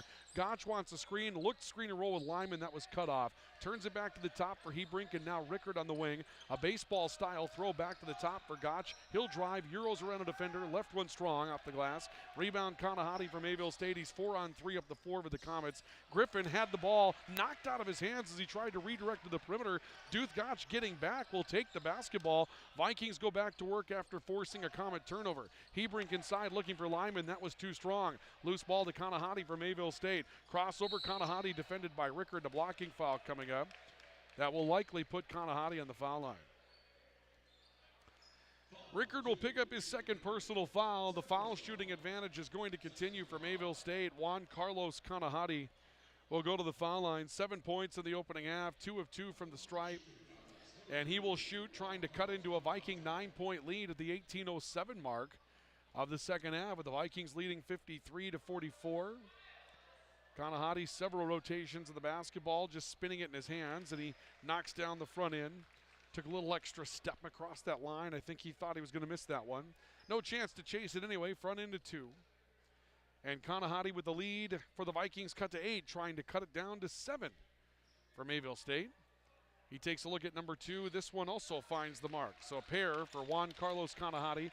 And the Viking lead reduced to 7 at 53-46. Caden Rickard front court, off to Duthgach. Gach, a bounce pass left side, finding Tate Hebrink into the post for Munson. Munson trying to drive in the baseline. Here's a blocking foul coming up against Tane Mitchell. Munson got a good step and a shoulder into Tane Mitchell, and Mitchell moving on the play will be called for a blocking foul. That'll be his third. So the Comets already a little short in that rotation. And here's one of the mysteries tonight for Mayville State. We have not seen a single minute played by Winder Joseph for Mayville State as Devontae Munson hits the front end. That's a development. Winder Joseph is on the bench tonight for Mayville State and has been a regular as their point guard for the last couple of years. Munson knocks down both ends. He started for Mayville State. You would think if he's not going to start tonight, he would play somewhere in the rotation, but he has not seen the floor for Mayville State at all this evening. 55-46, Comets down 9 to the Vikings after a pair of foul shots for Devontae Munson. A look down low, Griffin got loose and got stripped of the basketball. Tate Hebrink found him defensively. The Vikings up front, Rickard catch and shoot 3, right corner, and he hit it. Caden Rickard, he hits his 4th 3 tonight, he's got 16. The Vikings up a dozen on Mayville State, and this is a key moment now for the Comets with a lead 12. Kramer looking right side, ball knocked out of bounds by Devontae Munson. And here comes another timeout. I thought they were going to call a technical foul for a moment on Devontae Munson. He was talking over the right corner with Jamison Kramer, but a timeout by Mayville State might have bailed him out. 58-46, the Vikings by 12 on the LaRue Lockout Financial scoreboard. Timeout for Mobility Plus Rehabilitation. This is Viking basketball, the voice of the Vikings and the voice of the Valley, KOVC. Did you know that January is National Bath Safety Month? Here are some ways to stay safe in your bathroom from Smith Lumber Home Center. Install non-slip mats in the bath. Add safety handles. Add lights. Install a step in the tub. Add ADA accessories. Child-proof the bathroom, or maybe it's a new toilet. And Smith Lumber Home Center has all kinds of toilets, including soft close and bidet seats. Keep your home safe with Smith Lumber Home Center, East Main, Valley City. Timeout taken by Mayville State. We mentioned this is a big moment for the Comets. They have not lost in conference play. They find themselves down 12, and during the beginning of that possession for Mayville State, you began to see just a little bit of panic creep into the way they were handling the basketball around the perimeter. So wisely, Brandon Magruder, the head coach of the Comets, calls for timeout, try to settle the troops here, and the Comets inbound the basketball. It's taken by Kanahati after throwing it into Tane Mitchell. Kanahati a stop, elbow to Giske, back out to Mitchell in the right corner, bluffing on a three. Bounce pass inside, they tried to come back to Giske. It's taken away by Gotch. Up the floor, Hebrink kicking away. Little Euro to Devontae Munson, and he'll go in and scoop home a layup. 7 for Devontae Munson. Vikings score in transition and lead by 14. Sebastian Griffin right side for Mayville State. Bounce pass on top. Kanahati back to Griffin. Right flank, pulls the trigger on a three, and it goes knocked down out of the right corner. And now you got Tane Mitchell talking things over a little bit on the way back up the floor with Devontae Munson. This thing is starting to heat up just a little bit. The Vikings lead cut to 11 at 60-49. Behind the back dribble, Rickard step back three. He's feeling it. Caden Rickard with 19. Lead back to 14 at 63-49. Kanahati to the right side for Mitchell. A stop by Mitchell working back between the rings. Back off to Kanahati, taking a look, steps his way in, kicks down low. Kramer step back, he'll score off the glass. Again, the Viking zone gets beat in the post. Giske's been the man doing it tonight. That time Kramer gets loose. The young man out of Marion, North Dakota, just down the road from Valley City. And it's 63-51. Valley City State's lead cut to 12. They come back into the front court. Munson right corner, he wants a three. That one's knocked down. Devontae Munson out of the right corner. He feels his shot. He's got 10 now. Joins the double-figure crew for the Vikings. And the lead grows to 15 at 66-51 for Valley City State. Kanahati for three. Answers off the left wing. A little flow and a little rhythm for both teams now as Kanahati scores his 12. Lead cut back to 12 at 66-54.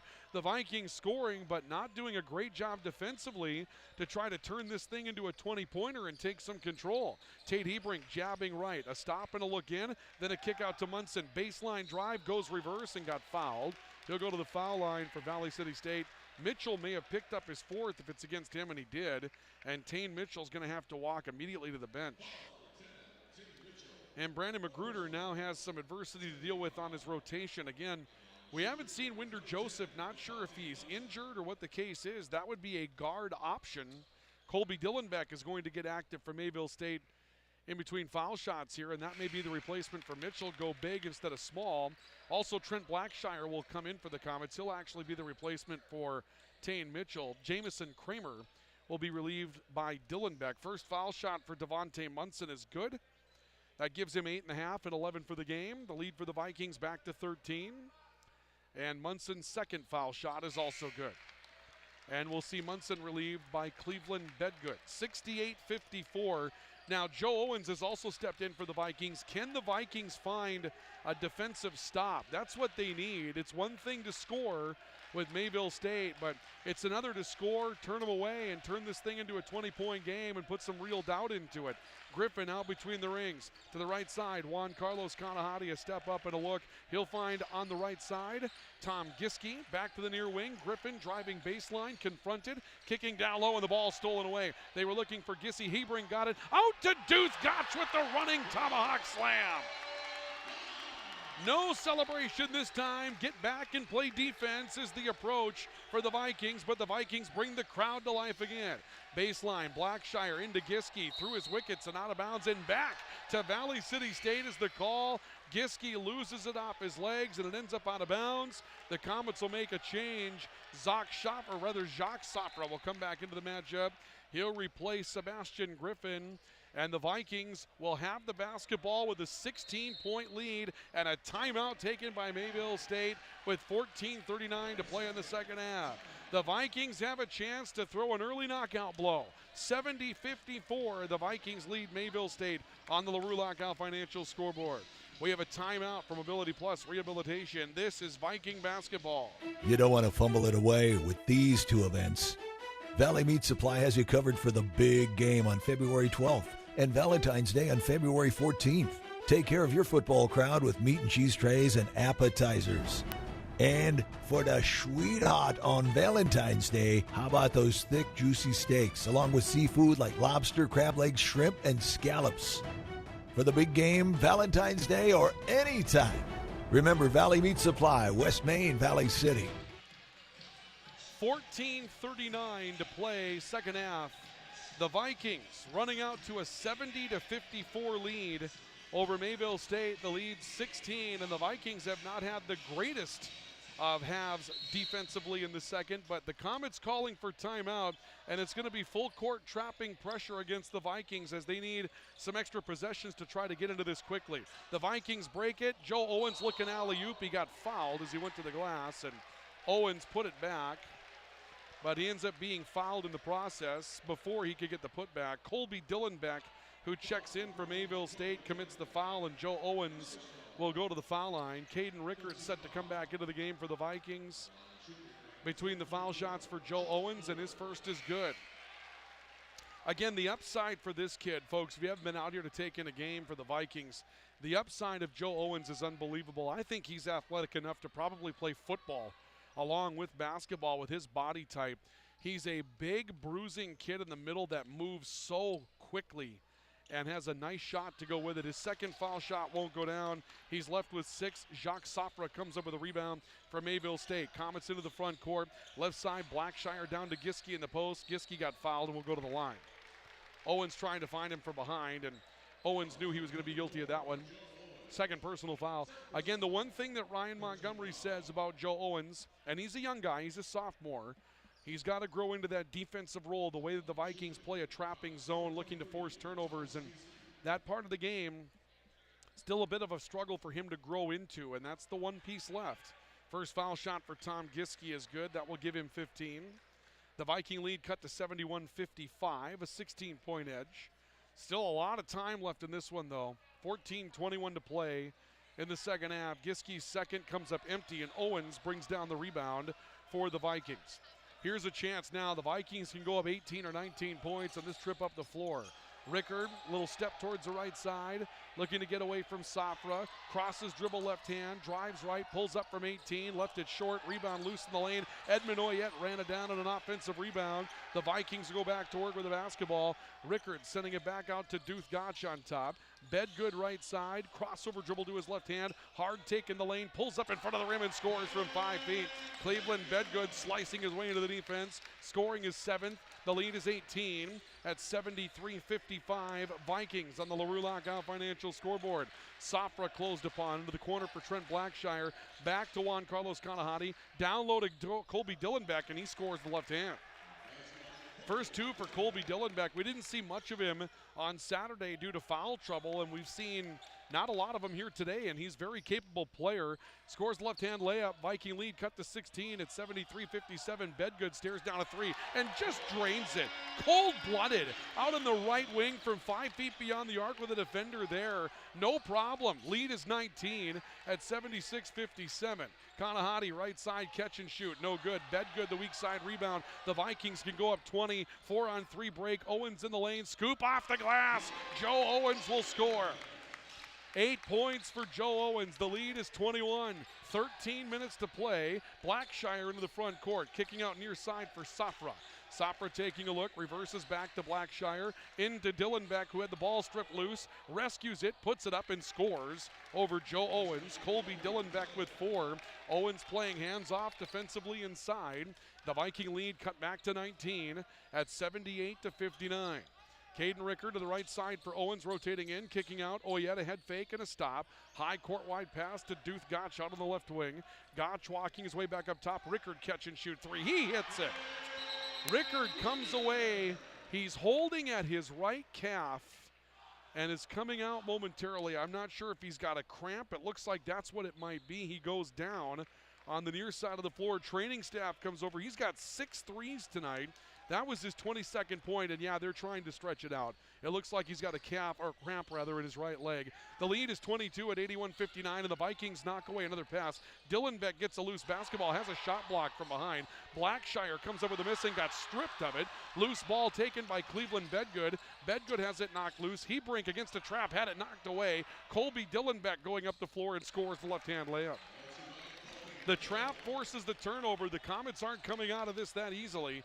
The lead is 20 for the Vikings at 81-61 with 11:45 to play in the second half. There's just too much time to be comfortable here if you're a Viking fan. You need to get this one a little further down the path. Right side, Oyette, open 3, right corner, knocks it down. Edmund Oyette stepping back and hitting a 3. Another timeout for the Comets as the lead will grow to 84-61. The Vikings by 23 on the LaRue Lockout Financial Scoreboard. 11:31 to play until halftime. Timeout from Ability Plus Rehabilitation. This is Viking basketball on the Voice of the Vikings and the Voice of the Valley, KOVC. At Bank Forward, we focus on building relationships. Hi, I'm Kara Weep with Bank Forward in Valley City. Whether it's opening a checking account, saving for college, or starting your own business, Bank Forward is the bank big enough to help, but we're small enough to know your name. Call 845-1220 or visit bankforward.com today. Striving to be the bank that defines customer service since 1927. It's simply the Forward way.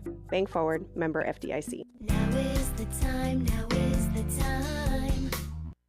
At CHI Mercy Health, we believe human kindness is at the root of all healing, providing care on a human level, courage when it's needed most, and a connection that's ever present among us all. Human kindness is meant to be shared. It puts a smile on someone's face and seeks to do the same for others. Take the time to nourish what's inside and watch your life flourish outside, because taking care of yourself is an act of human kindness. Just like human kindness, happiness can come from the most unexpected places. Whether it's from your friend, your dog, or a memory, embrace it and pass it on. CHI Mercy Health of Valley City.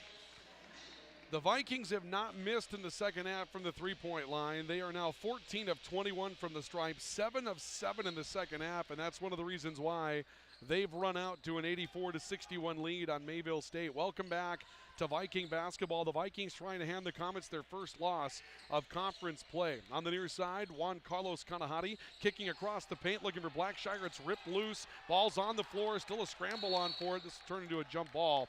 Mayville State will have the advantage of the Euro.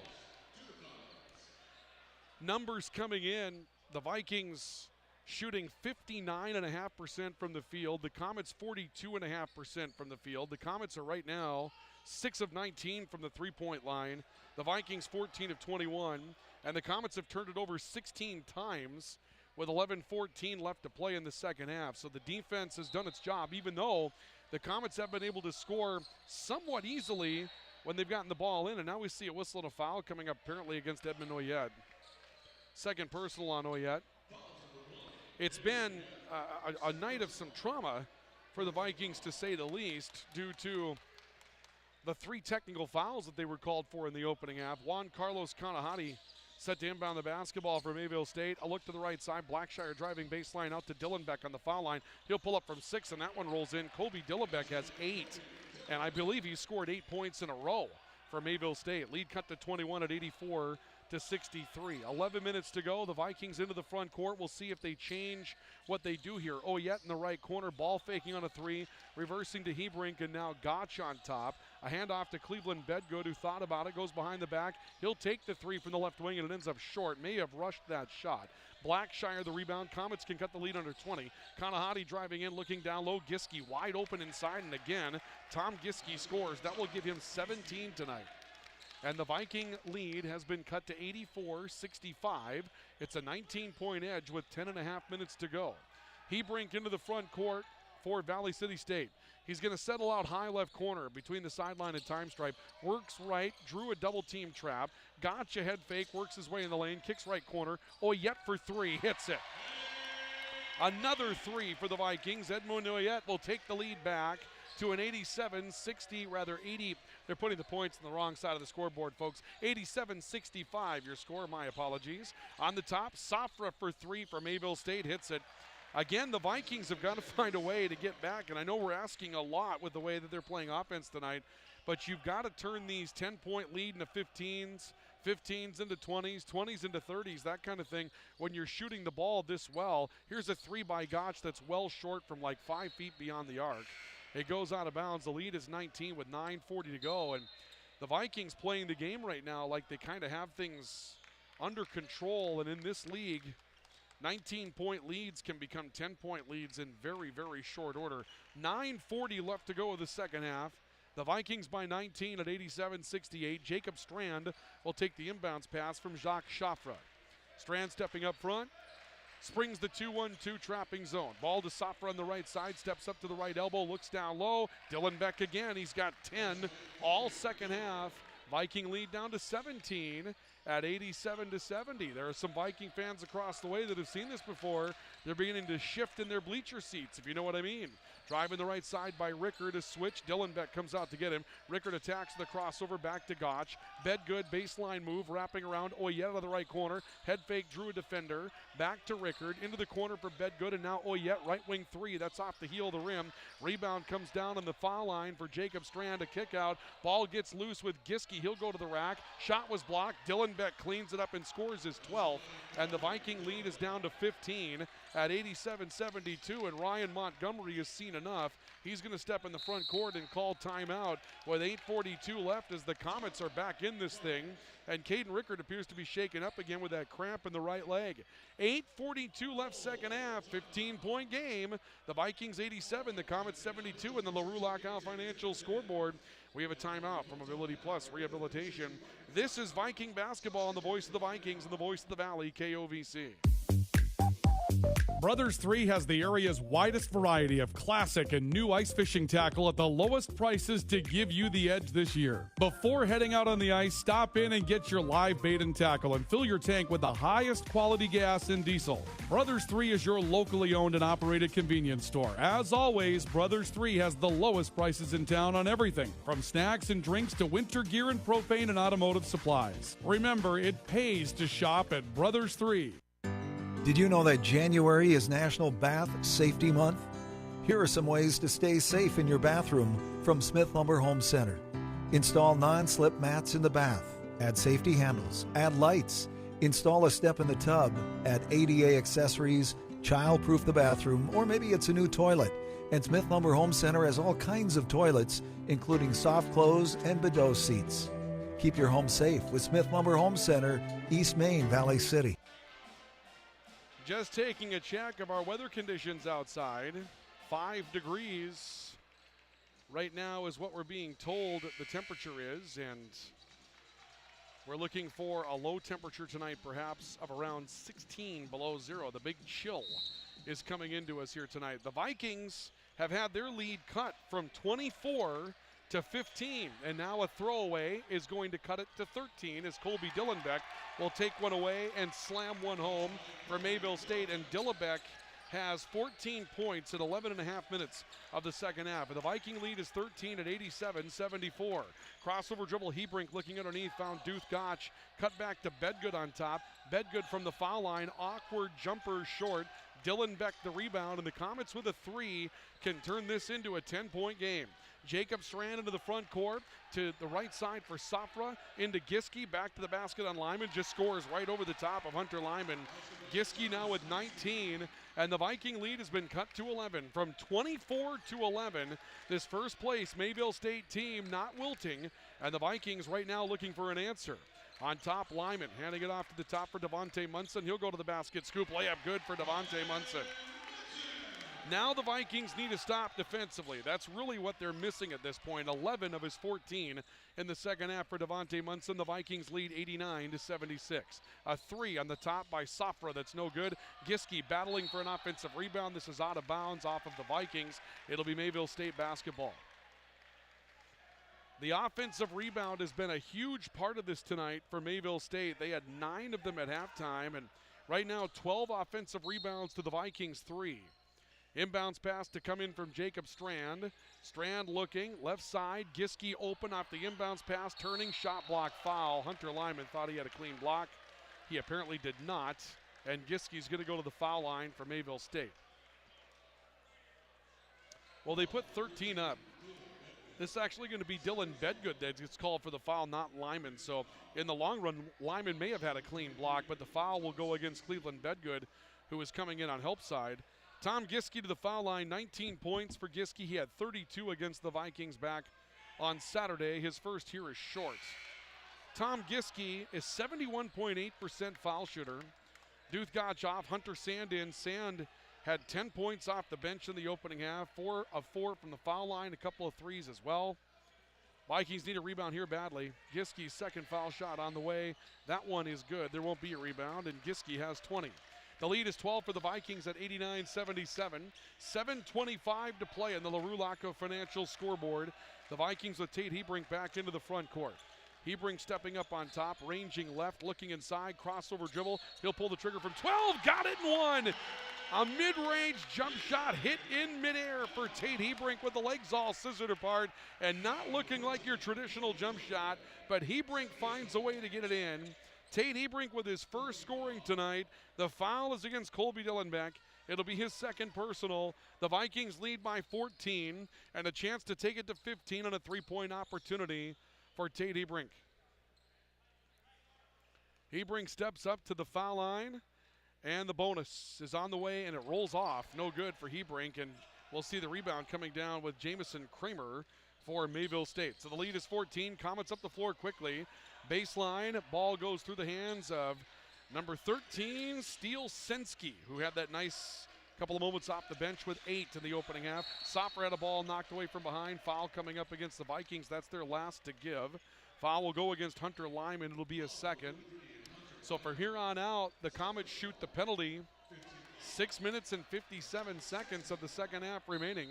And the Comets will inbound with Jacob Strand in the front court beyond the baseline. Strand looking, loads up a couple of times, comes out near side, over the shoulder catch by Steele Sensky. Sensky a stop to Sofra on the right side, into the corner. Jamison Kramer looking up front for Strand. That one knocked away. The Vikings force a turnover. Hunter Lyman picks up the loose basketball. Hebrink left side, 3 by Sand was partially altered on the way. Lyman trying to fight for the rebound, can't get to it, and it comes down with Jacques Sofra for Mayville State.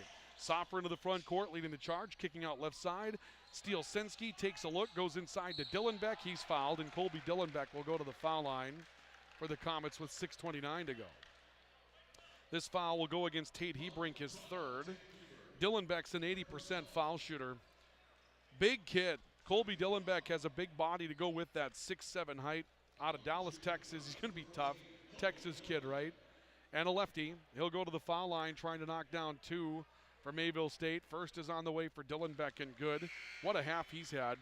15 points all in the second half for Colby Dillenbeck, 7 field goals. Cleveland Bedgood will come off. Edmund Oyette will come back in for Valley City State.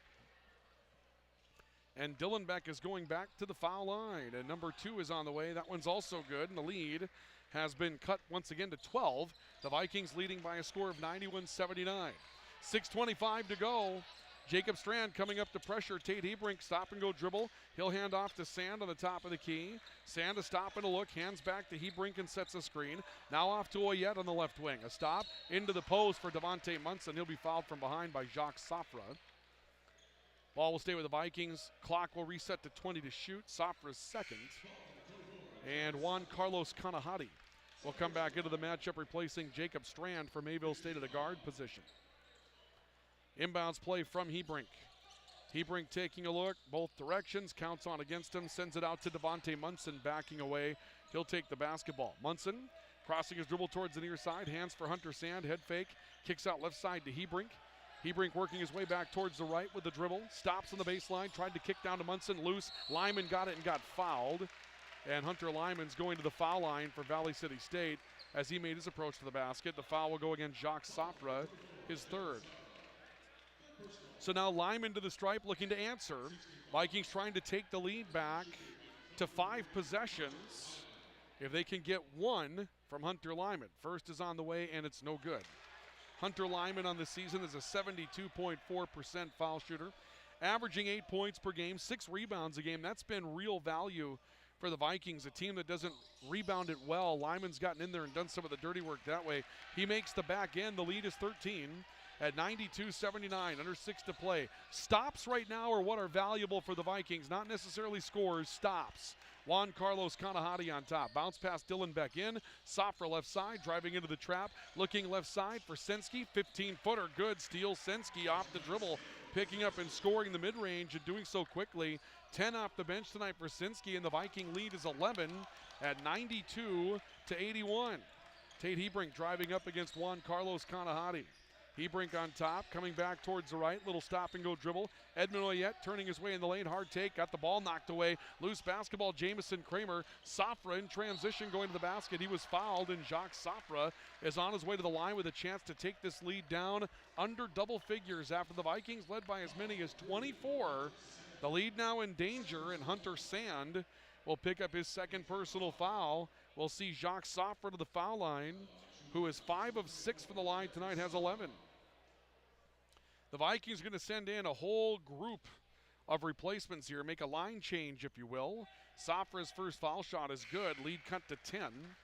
And we'll see Joe Owens, Cleveland Bedgood, and Duth Gotch coming in to replace Edmund Oyette, Hunter Sand, and also Hunter Lyman. 92-82, Comets back within 10. Safra back at the foul line for his second effort, and the lead is under double figures as Safra scores his 13th, and it's 92-83 with 5 minutes and 15 seconds to go. Hebrink in the backcourt, steps up front, takes a look to the bench. He'll get a screen from Gotch and roll left. Hands off to Devontae Munson. Off to Cleveland Bedgood. Couple of jab steps. Working right. Drives his way in. Left hand to the glass. Missed it. Rebound comes down inside with Steele Senski. Now the Vikings have got to close the door defensively. Up front, ball taken by Juan Carlos Kanahati. He takes a look, sends it back to Senski. They want high-low game inside. Instead, left side, Kramer for 3. Hits it, and the lead is cut to 6. Jamison Kramer with 7. The lead is 6 at 92-86 with 4:40 to go in the second half. Mayville State coming back to erase 18 of a 24-point lead for Valley City State.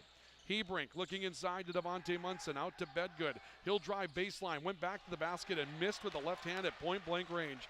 Dylan Beck comes down with a basketball. A chance for the Comets to make it a one-possession game. Kramer left side of the baseline, hard take, kicked it out, ball knocked out of bounds. Going back to the Vikings, they'll say Kramer mishandled it and sent it away. Tom Giske back in the game, replacing Steele Senski.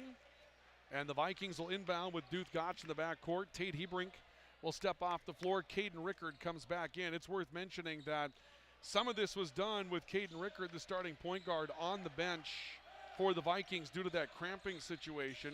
He'll hand it off to Joe Owens on top. Owens driving, spin move, comes up, falls away, 6-footer, nibbles and falls. Joe Owens, nice take to the basket. Owens has 10 off the bench tonight. The Vikings lead 94-86. Under 4 to play on the LaRue Financial scoreboard. Safra on the top of the key, a step to the right elbow. Reverses back out on top for Juan Carlos Kanahati. Back to Safra on a deep 3 is good. He hit it from 5 feet outside the arc. Jacques Safra with 14. And the lead for the Vikings is down to 5 at 94-89. On top, Caden Rickard handing off to Duth Gotch. He'll work right side for Devontae Munson. Munson taking a look. Owens, right baseline. Finds his range from 15. Misses a jump shot. Rebound down to Tom Giske, and the Comets can make it one possession. Kanahati in the front court working right. A stop. Looking back to the near side for Safra. Back to Kanahati. Head fake on a 3. Safra, right side 3. That one's off. Rebound battle inside. Whistle and a foul coming up against the Vikings. That will result in the 1-for-1 penalty, as again they're out of position to rebound the basketball. Joe Owens will be called for his third. talking to Ryan Montgomery, we've brought up the rebounding disadvantage for the Vikings before, and I'm sure it's something that bothers him, but at the same time, he hasn't placed a lot of importance around it, and it's hard to understand, 18, or correction, total rebounds, 41-23, Mayville State tonight. 14 offensive rebounds for the Comets, but Giske misses a foul shot, and that's a gift for the Vikings. Keeps it a two-possession game with 3 minutes to go at 94-89. Rickard in the front court, stepping left. He'll hand it away to Duth Gotch. Gotch moving back and forth on top of the key. Bedgood comes out into the post for Devontae Munson against Safra on the left side. A move by Munson to the baseline, the foul coming up. That'll put Devontae on the foul line, and Jacques Safra may have committed his fourth. They're actually going to call Colby Dillenbeck for that foul. That'll be his third. And Devontae Munson will go to the foul line. Munson with a big second half. 14 points, 11 in the second half for Devontae Munson. He's 5 of 6 from the free throw line tonight, and his first is good here to give the Vikings a 6-point lead at 95-89. Bedgood off, Edmund Oyette in, Caden Rickard comes out. Tate Hebrink will come back on the floor for the Vikings. And a second foul shot coming up here for Devontae. Takes a look, it's on the way, that one's also good. 2 of 2 for Devontae Munson, he's got 16. The lead for the Vikings is 7 at 96-89. 2:40 to play in the second half. Juan Carlos Kanahati into the front court, bodied up. Swings it off right side for Safra. Into the corner for Kramer, a head fake on a three. He goes down low to Giske, looking for position. He's got it inside. Tom Giske sagging back and scoring again. 22 for Tom Giske, and the Viking lead again cut to 5 at 96-91. Hebrink crossover against Kanahati, working right. Oyette now to Gotch, and off to the top of the key for Joe Owens. Owens crossover dribble, attacks the lane, hard to the glass, finger roll layup, missed it. Rebound to Colby Dillenbeck for Mayville State. Another chance for the Comets to turn this into a one-possession game in the final 2 minutes. Kanahati left side, Kramer catch and shoot three short. Rebound Joe Owens for the Vikings. It remains a two-possession game in the final 2 minutes of basketball. 96-91, Valley City State by 5 over Mayville State. A handoff to Oyette, Gotch, left side, Joe Owens. He'll hand away to Devontae Munson, left alone, back to Owens. Crossing his dribble, baseline move, fouled from behind, and Joe Owens will find his way to the foul line with a foul against Colby Dillenbeck, his fourth. We'll see now how the Comets look to manage this rotation with Dillenbeck with 4, Tane Mitchell already with 4, and Joe Owens at the foul line, 10 off the bench. First one's no good. Got to knock these down, Joe. Steele Sensky will be the replacement for Colby Dillenbeck. That will give Mayville State kind of a small lineup, but that really hasn't been a problem for them. They found a way to attack this Viking zone and find ways inside. Owens at the line for his second. It's on the way. That one's good. 11 points for Joe Owens, and a timeout taken by the Vikings with 1 minute and 40 seconds left to go in the second half. 97-91, the Vikings by 6 on our LaRue Laco Financial scoreboard. Timeout for Mobility Plus Rehabilitation. This is Viking basketball on the voice of the Vikings and the voice of the Valley, KOVC. Are you on the right financial path? Are all your financial professionals on the same page? At LaRue Lockout Financial, you can be assured that your investment professional and tax professional are working together. Call Ryan LaRue at 701-845-6938 or James M. Lockout at CPA 701-845-1660. Services offered through Investment Advisors, a division of Pro Equities Incorporated, a registered investment advisor, and securities offered through Pro Equities Incorporated, a registered broker-dealer and member FINRA and SIPC. Coming up on our post-game report, we'll select our Ivy Real Estate Group Player of the Game Award. That award acknowledges an outstanding performance by a Viking in tonight's broadcast, and it's brought to you by Ivy Real Estate Group, your locally owned real estate brokerage in Valley City. 1:40 to play in the second half. Viking basketball, the Vikings leading Mayville State 97-91. The Vikings have led by as many as 24, have seen that lead fall to as few as 5. It's currently 6, and the Comets have the basketball with a final 100 clicks set to start running off. Valley City State trying to send the Comets to their first conference loss of the season. Just their 4th loss in 21 tries, but Mayville State down 24 didn't back away and give credit to their first-year head coach, Brandon Magruder, keeping his team in it. They've been focused, and they found their way back in. Giske inside, got to the basket, late whistle foul coming up. And the foul will go against Joe Owens, his fourth. Tom Giske getting the ball inside, turning and looking to score with the front of the rim. Two defenders there, and if you're a Viking fan, you got to wonder, why is it so easy to get inside this Viking zone for Mayville State? And why can we not body up in the back end? Giske's first foul shot is good. Tom Giske, big half. He has 23 on the night now, and 11 of those have come after halftime. He leads the Comets in scoring again here tonight. Second foul shot is good, and the lead is 4. 97-93, so now the Vikings need baskets. Cleveland Bedgood set to come onto the floor to replace Edmund Oyette. And the Vikings may go a little offense-defense substitution down the stretch here for the final 90 seconds. But you need baskets. You need points in this situation to try to keep this thing going in your direction. The Comets with a little pressure in the backcourt. Tate Ebrink walking his dribble towards the near side of the floor. Surveys, steps across, works right side, hands to Bedgood and now to Gotch. Joe Owens on the top of the key for Devontae Munson. Munson, couple of crossovers, back to Bedgood, stepping left. Off to Owens on the left wing, shot clock at 10. Owens drives, hands off. Gotch looking to kick out to Bedgood. Bedgood right side to Owens, baseline jumper from 16, knocked away. Owens got his own miss, back to the basket, two-hand slam. Joe Owens gets back in, grabbing his own miss, and puts it down with two hands. Outside, Safra on the way for three for the Comets. He hits it. Jacques Safra makes it a one-possession game at 99-96. After the Owens slam, Ryan Montgomery was imploring his team to get back defensively. They didn't do so. Safra with the open three connects.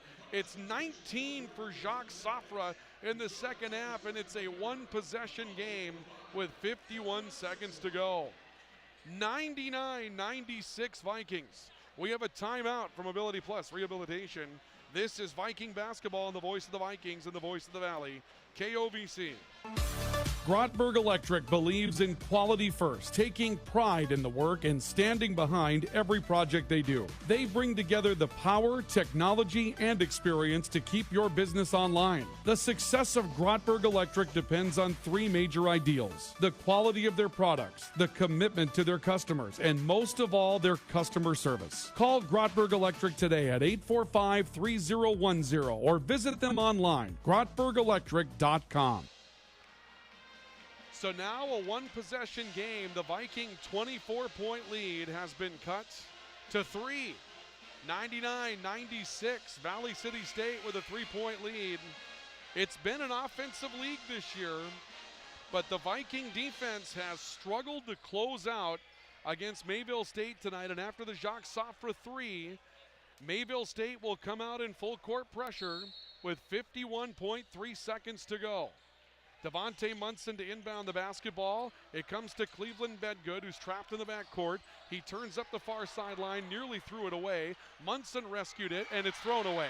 Tom Giske takes it. Giske to the glass, will score on a dunk, and the Viking lead is 1, and the Vikings will call for timeout with 40.9 seconds to go. 99-98. What a game we've got here tonight at the W.E. Osmond Fieldhouse with 40.9 seconds left. It's actually the Vikings that will call for the stoppage. I believe it is. Yeah, the Vikings will call for the timeout with 40.9 seconds left.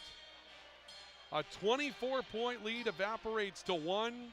The Vikings struggling to close out, and now Ryan Montgomery will drop a new inbounds play to try to get the ball in. The Vikings will have to hit some foul shots. I'm assuming they'll be fouled here in this situation. The Comets have one foul to give before the double penalty. It'll be their 9th on their next one, and that's if they don't force the turnover. They would probably be forced to foul. The possession arrow belongs to Valley City State, and a crowd that was ruckus throughout the night as the Vikings were putting up 3 after 3 now has become somewhat nervous as the Viking lead has been cut to 1. Ryan Montgomery talking things over with his group sitting on the bench. This is the win that you need if you're Valley City State to try to turn the tables and climb your way back in the top half of the conference. And Mayville State unbeatable so far this year. if they come back and overcome a 24-point deficit on the road here in Valley City, the Vikings will have to own that one for probably an entire year. Vikings set to come out of their huddle for the timeout. They've received their first warning. They stand. Caden Rickard not in the game for the Vikings due to some cramping issues, so Tate Hebrink will come out and take his spot, and the Comets will stay in pressure. 40.9 seconds left. 1 point lead for the Vikings at 99-98. Inbounds pass will come in from Duth Gotch. Gotch brings it into Bedgood, who will streak his way towards the stripe. A turn and a look back cross court. Tate Hebrink with it, going back to Gotch. He'll step up front. Bedgood right side settles in. Back out to Hebrink, 20 to shoot. And Duth Gotch with a basketball pressured by Safra. The Comets will not foul. Bedgood into the baseline. Munson turning, got to the glass, missed a layup, foul coming up. It'll put Devontae Munson on the foul line. Edmund Oyette will come back into the matchup. The foul will go against Tom Giske, his third. And Devontae Munson's going to take a pair of huge foul shots. 16 for Munson. He's 7 of 8 from the foul line tonight with 19.9 seconds left to go in regulation. Munson's first is on the way and good. 2 forces a 3. Jamison Kramer back in. And the Comets will call for timeout between foul shots as Kramer will come on to replace Danilo da Silva, who had checked in a couple of moments ago. Trent Blackshire checks in as well. And now if you're Mayville State, by the way, that put the Vikings at the century mark, 100-98 your score. And now if you're Mayville State, the discussion you have here is if you get a miss from Munson, do you go for it all on the road and try to win the game with a three-point shot? And it seemed like they had some three-point shooters that had checked in here for the foul shots. Juan Carlos Kanahati will put it up. Trent Blackshire will. Jamison Kramer will. Jacques Safra will. So clearly 3, maybe 4 three-point shooters on the floor for the Comets, which isn't exactly abnormal. They would go out with that lineup quite a bit. Second foul shot for Devontae Munson, trying to make it a three-point game for the Vikings. It's on the way, and that one is short. A rebound to Edmund Oyette, and Oyette is immediately fouled with 18.4 seconds left. Oyette's going to go to the foul line with a chance to take this to a 4-point game for the Vikings. For all the talk of offensive rebounding going the way of Mayville State tonight, it would be something if Edmund Oyette's board late helps seal the deal. His first foul shot tonight, he's a 72% shooter. The first is good. 7 points for Edmund Oyette. 101-98. Valley City State by 3. This to make it a 2-possession game for the Vikings. Oyette's second. It's on the way. It is no good. Still the window open. The rebound comes down to Blackshire. The Comets in the front court. Juan Carlos Kanahati off to the top for Blackshire. Back to Kanahati, 10 seconds. Safra into the corner. 3 on the way by Giske. In and out. Rebound deflected. Oyette's got it. Oyette's fouled with 2.4 seconds left. The Vikings are going to come shoot foul shots. They get 1. We're going to put Mayville State in the loss column. The foul is against Jacques Safra, his 4th.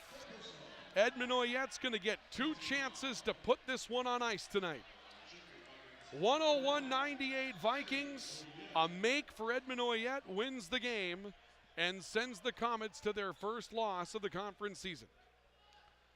Oyette at the line. He gets 2 automatically. It's a double penalty, and the first one is good, and that should do it. 8 points for Edmund Oyette. No fouls on threes. No fouls on threes. The Viking coaching staff letting the Vikings know no fouls on threes. Oyette's second foul shot rolls off. Rebound Giske. Final shot for Kanahati is no good, and the Vikings will win it. They escape with a victory, but we'll call it a win, and we will put the Comets in the loss column for the first time this season. The Vikings win it by a final score of 102-98. What a win for Valley City State tonight, holding on after a 24-point lead. Didn't look like. Hey college students, are you looking for a part-time job that works around your schedule, pays well, and gives you free money for college every year? McDonald's offers all of it. We can work around your schedule, and we give $2,500 scholarships to everyone who works for 3 months and averages 15 hours per week. That's 2 full shifts a week or 3 shifts of 5 hours. It's that easy. We've already given out more than $75,000 to students in North Dakota this year. Let us help you become the next scholarship recipient. Come join our team. Text ND29 to 38000 to apply today. Take 10%. You live life on the move. While you determine what direction that may be, we're here to help along the way. So go. Go with values. Go with friends. Go with support. Go with convenience. Exceptional physical and occupational therapy by highly skilled therapists to minimize pain and maximize mobility, which quickly allows you to return to the quality of life you desire. We will evaluate and educate you on your condition, review treatment options, and create an effective treatment plan to solve your impairments based on your unique situation and needs. I invite you to call our offices at Mobility Plus today. Why choose professional eye care centers? Let's count the whys. First, there are now 4 great doctors to see: Dr. Frank, Dr. Freilich, Dr. Jangula, and now welcoming Dr. Bond. Next is their many locations. You can now see one of their spectacular doctors in Jamestown, Valley City, Carrington, and Edgeley. And finally, their fantastic frame selection. And yes, all of their frames and lenses are backed up by warranty. Visit proeyecarecenters.com and make an appointment today. Professional eye care centers, clearly the best. Don't leave your wiring to chance. Plug into your #1 electrical source, Highline Electric. They're the experts in residential, commercial, and industrial electrical work. No cutting corners at Highline Electric. Call 845-0731. They'll give you a free estimate before any work is done.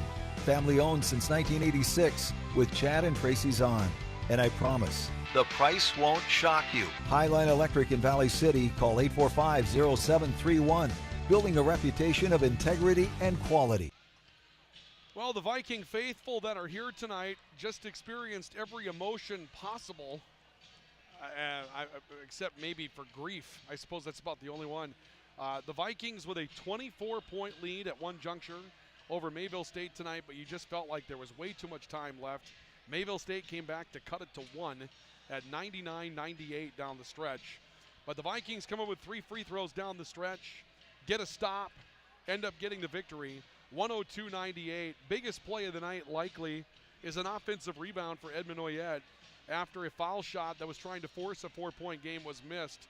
Oyette comes up with an offensive rebound and is fouled to be sent back to the line, and his first foul shot seals this thing, turns it into a 2-possession game with 2.4 seconds left. The Vikings get out of here with a win. The Vikings will improve to 4-4 in the conference. They are the first team to knock off Mayville State. They improved to 11-11 overall. The Comets are now 17-4 in the overall category, but they will drop to 7-1 in Dakota Athletic Conference play, and it is a huge win for the Vikings to try to take a step up into the top half of the North Star Athletic Association this evening. Our individual and team numbers tonight, first of all, just looking through the team side of things, the Comets commit 18 turnovers tonight. The Vikings committed 11, a couple of big ones down the stretch. One glaring number is the offensive rebounding number. Mayville State, 14 offensive rebounds. They out-rebound the Vikings 44-28 tonight, 14-5 on the offensive glass for Mayville State. Comets shoot 22 of 29 from the foul line. The Vikings were 21 of 30, but three-point percentage. The Vikings were 15 of 26 from beyond the arc tonight, 57.5% from beyond. Comets were 37% from the three-point line this evening. Both teams shot 50% from the field this evening, but the Vikings getting that three-point advantage come up with a victory tonight, again by the final of 102-98. We're joined on the post-game report by Ryan Montgomery, the head coach of the Vikings. Ryan, I just mentioned that the Viking faithful that were here tonight probably experienced every emotion possible during the course of the game. I'm going to guess that you experienced every emotion possible during the course of the game. Probably still doing it, huh? Still doing it. Well, it's a win tonight, first of all, so we'll call it that, right, Ryan? You know, this is a tough team that you beat tonight, and no one's beat them yet. And so that's something. Let's start with that point so far tonight. Yeah, they're a good basketball team. I mean, we played them last week. We thought we were, how would I say this? For 35 minutes we were better. And then tonight I thought we were doing the same. And I think we gave about another 35 minutes. There was another 5-minute stretch there where they were better than us. And we just gotta learn how to finish games. Like, we gotta keep playing. And that's a learning curve for a young team. We're not young, but with a new bodied team, with the transfer portal and all that type of stuff. And we're figuring it out, but I think we're hard to beat right now. Yeah. Let's talk about a couple of things that come up here tonight. First of all, their ability to get inside the zone. You kind of make your game on forcing turnovers, and when they got in there, they really scored with a lot of efficiency tonight. And, I'm not sure if that's one of those things where you sort of give and get playing your turnover game, or if you're supposed to see some things in there that your team hasn't quite come around to. Talk about that, Ryan. We usually do a good job in the first half. Second half is the problem, and I don't know what it is, but we start letting up certain things when we're on the other side of the floor. And we gotta shore that up. Like, that's what I've been telling our guys. It's like, it's not about just one half. It's about both. And we need to understand that you got to do the things that you did in the first half to get yourself a lead and all those things. And we did it for a little bit in the second half, where we got out to that. I think it was 22. I can't 24. Remember. Yeah, that hurts. And sorry, I didn't mean to make it worse, Coach. No, that's okay. And we got to continue with that stuff. We haven't guarded very well with the last 5 minutes left in the game. We haven't, and we need to improve that. Is that a mental thing or a physical thing? What do you think? I wish I could put my mind into their bodies and figure that out. Sure. We condition, we do a bunch of stuff. I mean, I think it's just a mental thing right now, and this is part of growing up. Offensively, though, 6 in double figures tonight. Caden Rickard had 22 and only played 28 minutes, and that's because of a cramp. It looked like it was a cramp that he was trying to go through. Yeah, he cramped up real bad at the end there.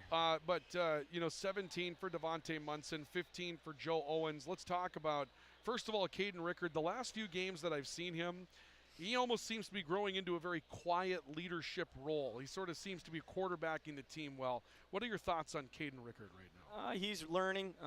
We still have a little bit to go. I mean, it's his first year of being the starting point guard. And there's a lot of responsibility with that position. And today, one thing I was really impressed with, and I got to applaud him. I haven't done it yet, but he was vocal. And the more that Caden becomes vocal, especially when he's scoring like he did, the guys will rally. And I think we saw that, our bench, everything. When he was doing his thing today, we rallied. And we got to continue doing that. Joe Owens finishes a game tonight. And, a lot of times I remember talking with Coach Kaminsky and with Coach DeVries, some of your guys' predecessors here at Valley City State. They really valued who finished games. And so I kind of noticed that. And there are some games that Joe hasn't finished at times because of some defensive things, I'm sure. He finished this game tonight. I think that's an important step for Joe Owens, isn't it? Yeah, it is. It is. He's, when Joe is good, he's pretty electric. Oh, yeah. And we needed some scoring down the stretch, and that's why he was down there. Now, Hunter Lyman's been our anchor all year. I'm not.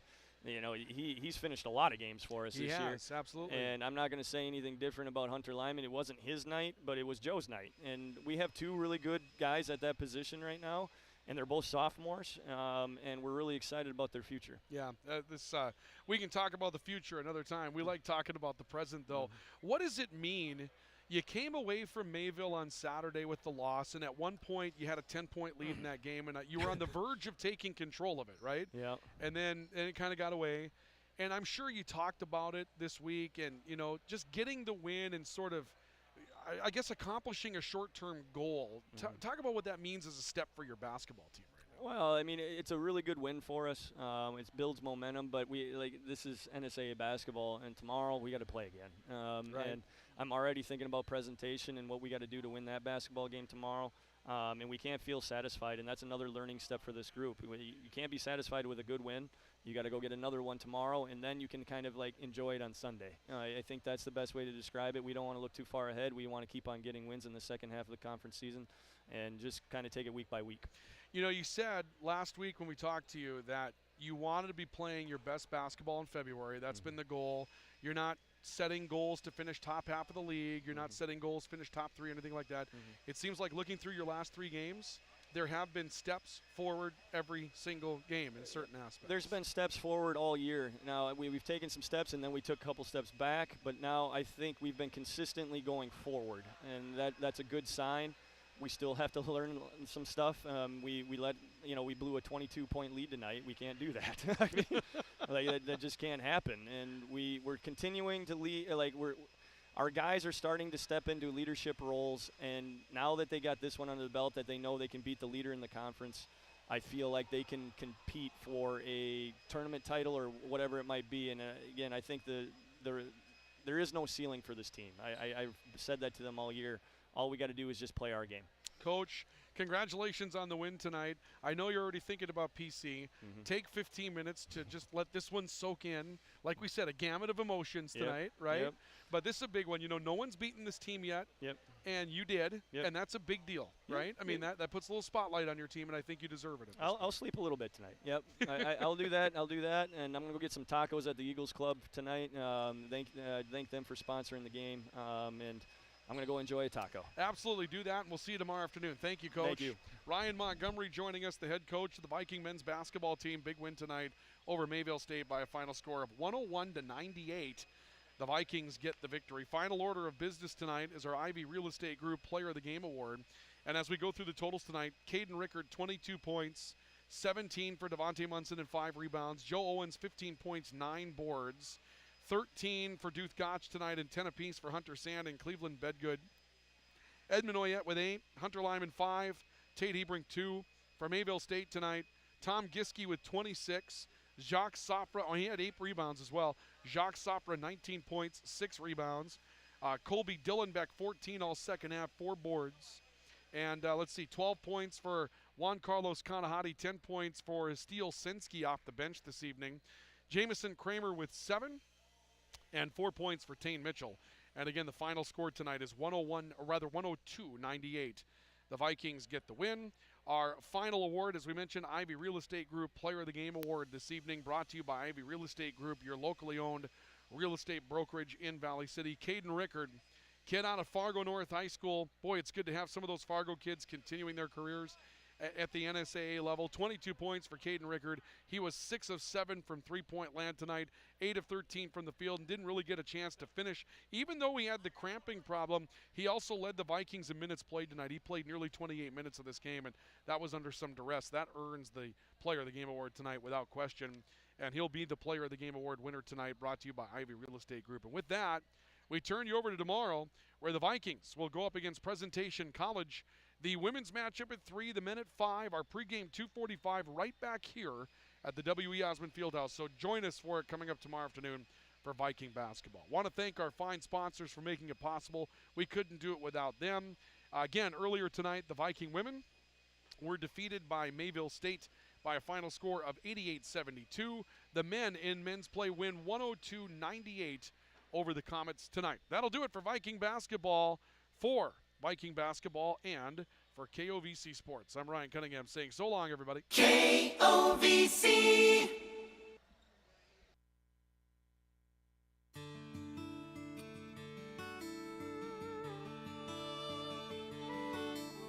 I don't know why I act the way I do,